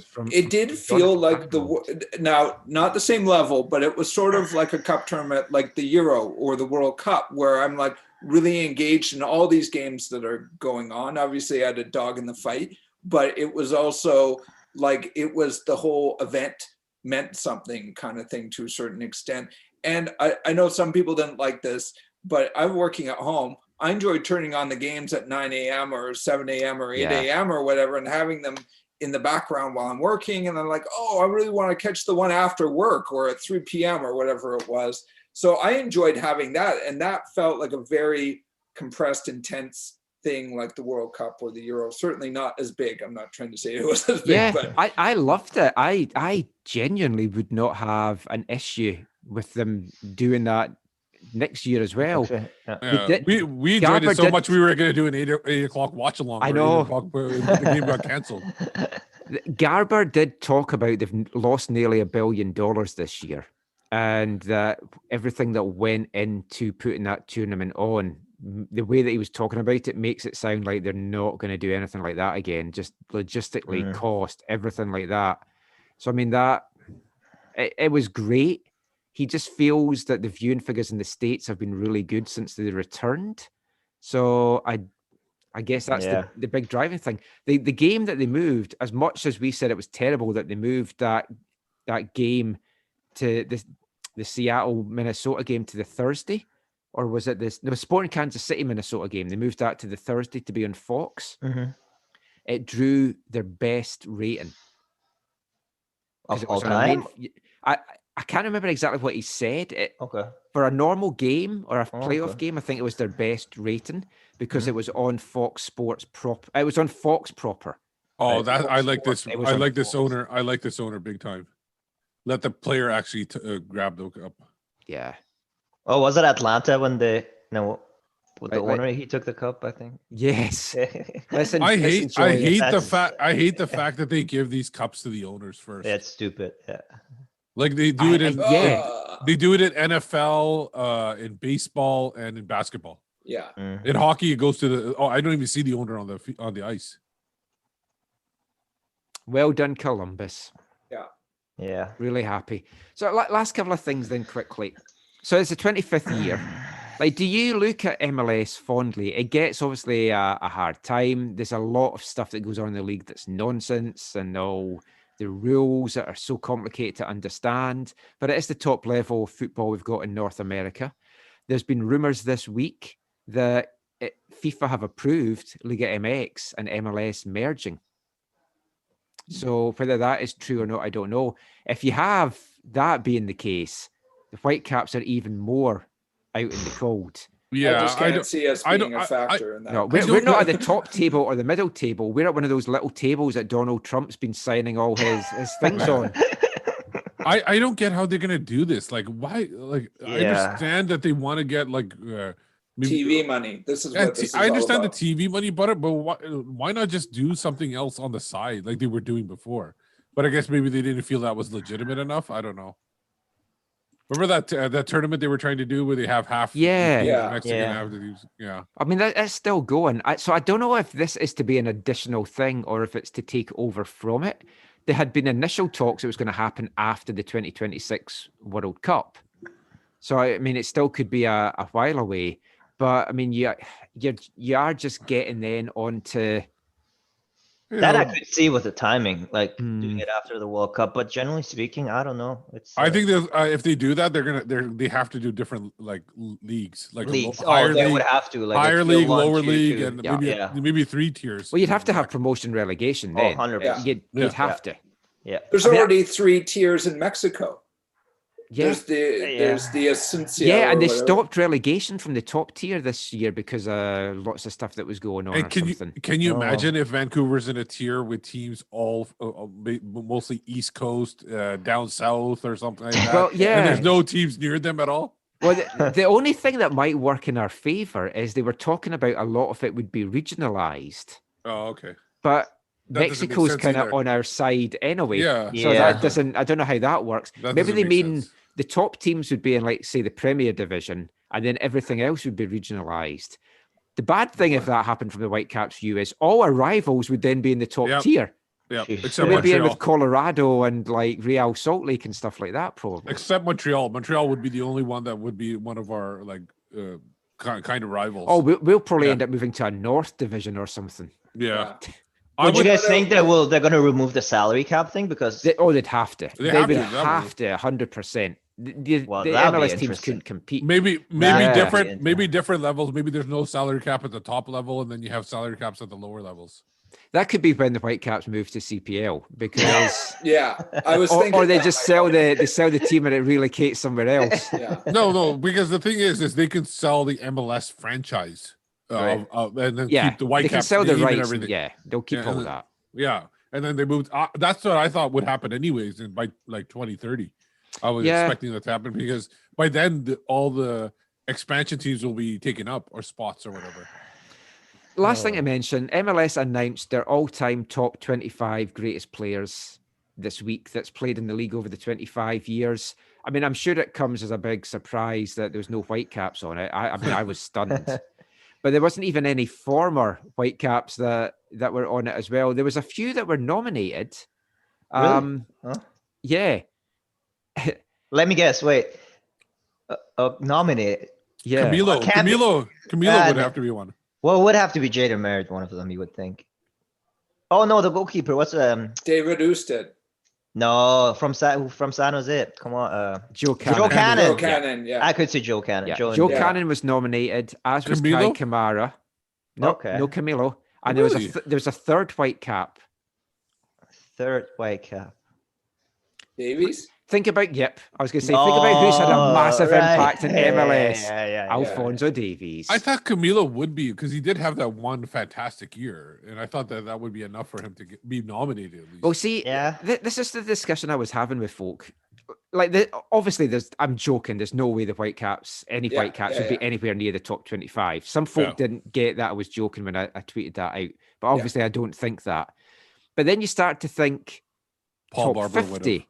Is there any in the top 50, top 75, top 100? Because you're thinking about guys that's made an actual contribution. Because you look at guys that's on this list, and it's guys that's won MLS Cups. Yeah. Camilo is the only guy that maybe would have had an argument, but he would have had to have been here for me a couple of more seasons to even be in the equation. Or he would have had to have that one season. He would have had to have that at least one more time. Yeah. And then that would have been reasonable. I think most likely, probably there's only one Canadian. Right, De Rosario was probably the only. De Rosario made it. There was a couple more nominated. Pat Onstad was nominated. Will Johnson was nominated as well. Will Johnson. Will Johnson was. I don't know who was doing the nominating. They never asked me. It said it's 200 former and current players, coaches, staff, and media. Was Connor Casey on that list? Because not that I would have picked. Not the top 25. He didn't make the top 25, but I'm pretty sure he would have got nominated. Yeah. He had two brilliant seasons and helped win that cup in Colorado, but he didn't have a very long-standing impact.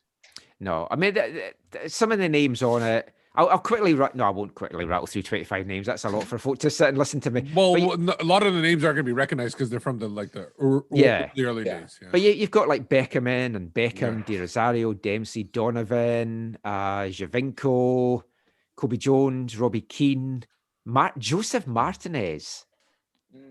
Now, he broke the record, right? That's what I'm saying. Like he's had a couple of good years. That's what I'm saying. That's why I was saying if Camilo had stayed and done that, then he would have been. You'd then be looking at something like that. Yeah. But I mean, we'll close. I didn't really want to close on a negative thing, but we'll close by saying it's quite damning that the Whitecaps aren't even close to having a top 25 or a top 50, maybe even a top 100 guy in there from his time with the Whitecaps.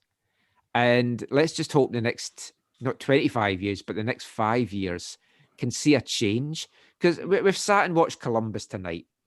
Yeah. They're not a sexy team. They're not from a city that folks players are going to be like, oh, I want to go and live in Columbus and play. Right. Because folk are often saying, oh, it's hard to compete with New York and LA. I think we can compete with a team like Columbus. But you've got a management group that believes in it, have brought in key players, have done good scouting. You've got a coach that's a proven success. You've got proven guys on that team in MLS. Now they're MLS Cup champs. And I know it's been a strange season. And I know teams didn't play other teams. And maybe there is an asterisk beside their names. But we're always talking about we should strive to be like this team, like Seattle or Portland. We should be striving to be like Columbus. Right. I agree. Yeah, I agree. I really think next year is going to be a key year for the club. Yeah. It's going to be a big one. It worries me because of the border issues and quarantine. And are you going to say to players, look, you might not see your family for maybe 3-4 weeks at a time. And then when you do, you're maybe going to see them for just 2 days. It's all going to depend on vaccines and borders. You've got the Canadian government saying we don't see the American border opening anytime soon until things are under control in the US. Yeah. I don't know when that's going to happen. Because you just have to hope the vaccine numbers as well, it's not enough to have what you need until probably September, October time. Yeah. So they're rumored to keep the borders closed for the NHL. If they're keeping the borders closed to the NHL, they're not going to be opening it up for any other league. Right. I think the Raptors are playing in Tampa Bay, if I'm not mistaken. Yes. Yeah. I mean, like, genuinely, if I was Mark DeSantis, young family, I'd be like, do I want to even put myself through this? When there's maybe other options, I can take a year out. My stock's still going to be high with what I've done before. Just sit this out. He's not going to ever do that. But that would be how I would approach it. But it Same might with be players too.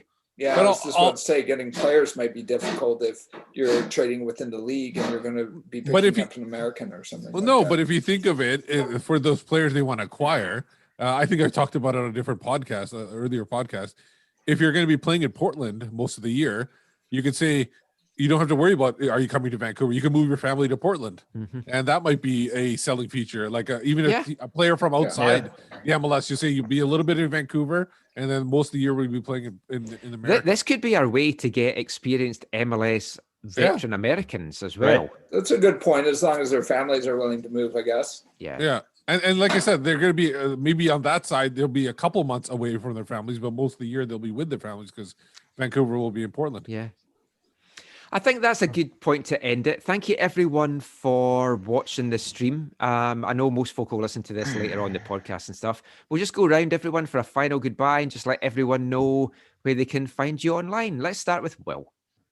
My name is Will Silver. You can get me at, at Cover Collective on Twitter. You can find me at Mashinchi, and thanks for having me. It was tons of fun. Really appreciate it. Really enjoyed it. We're going to get you two guys back on with a quiz with Steve and Zach. We're going to be doing a few quizzes. Myself, Zach, and Steve will each host one. Steve, let people know where they can find you online. Yeah, my name is Steve Pandher. You can find me at Whitecaps Beat, and I will be finishing 4th in the quiz. Well, I might throw some things in that you know about wrestling. I'll try and get some wrestling tie-ins. Don't forget you can give Zach a follow on Twitter at Zachary AM. I'm Michael McColl. Give me a follow on Twitter, AFTN Canada. Read our stuff, aftn.ca. We're going to have some stuff going up. I'm going to do a little piece from a chat with the Austin guys this week as well, ahead of the expansion draft. So check all that out. Please like this channel, subscribe it, turn on notifications, and like this video. It's going to help us with the algorithms. I don't understand all that, but that's what all the cool kids say, so I'm sure that's a fact. But thank you for staying with us. I hope you've enjoyed the MLS Cup. I hope you've enjoyed what turned out to be a very MLS-heavy chat as well. We'll be back soon. Until then, thanks for watching. Take care, and mon the Caps. Bye, everyone.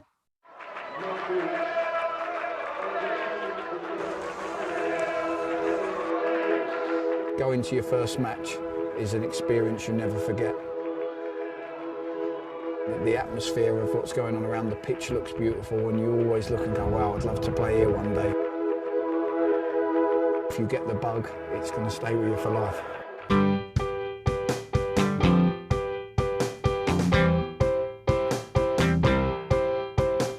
10 minutes left. Yeah, but there's still some time. It's not the final score. We need more than the numbers we're given. Show us you live and breathe the game. You're more than a name. That's what we came for. We can bring you more than the score. Every story. Let's take this thing off of the field into the real world, away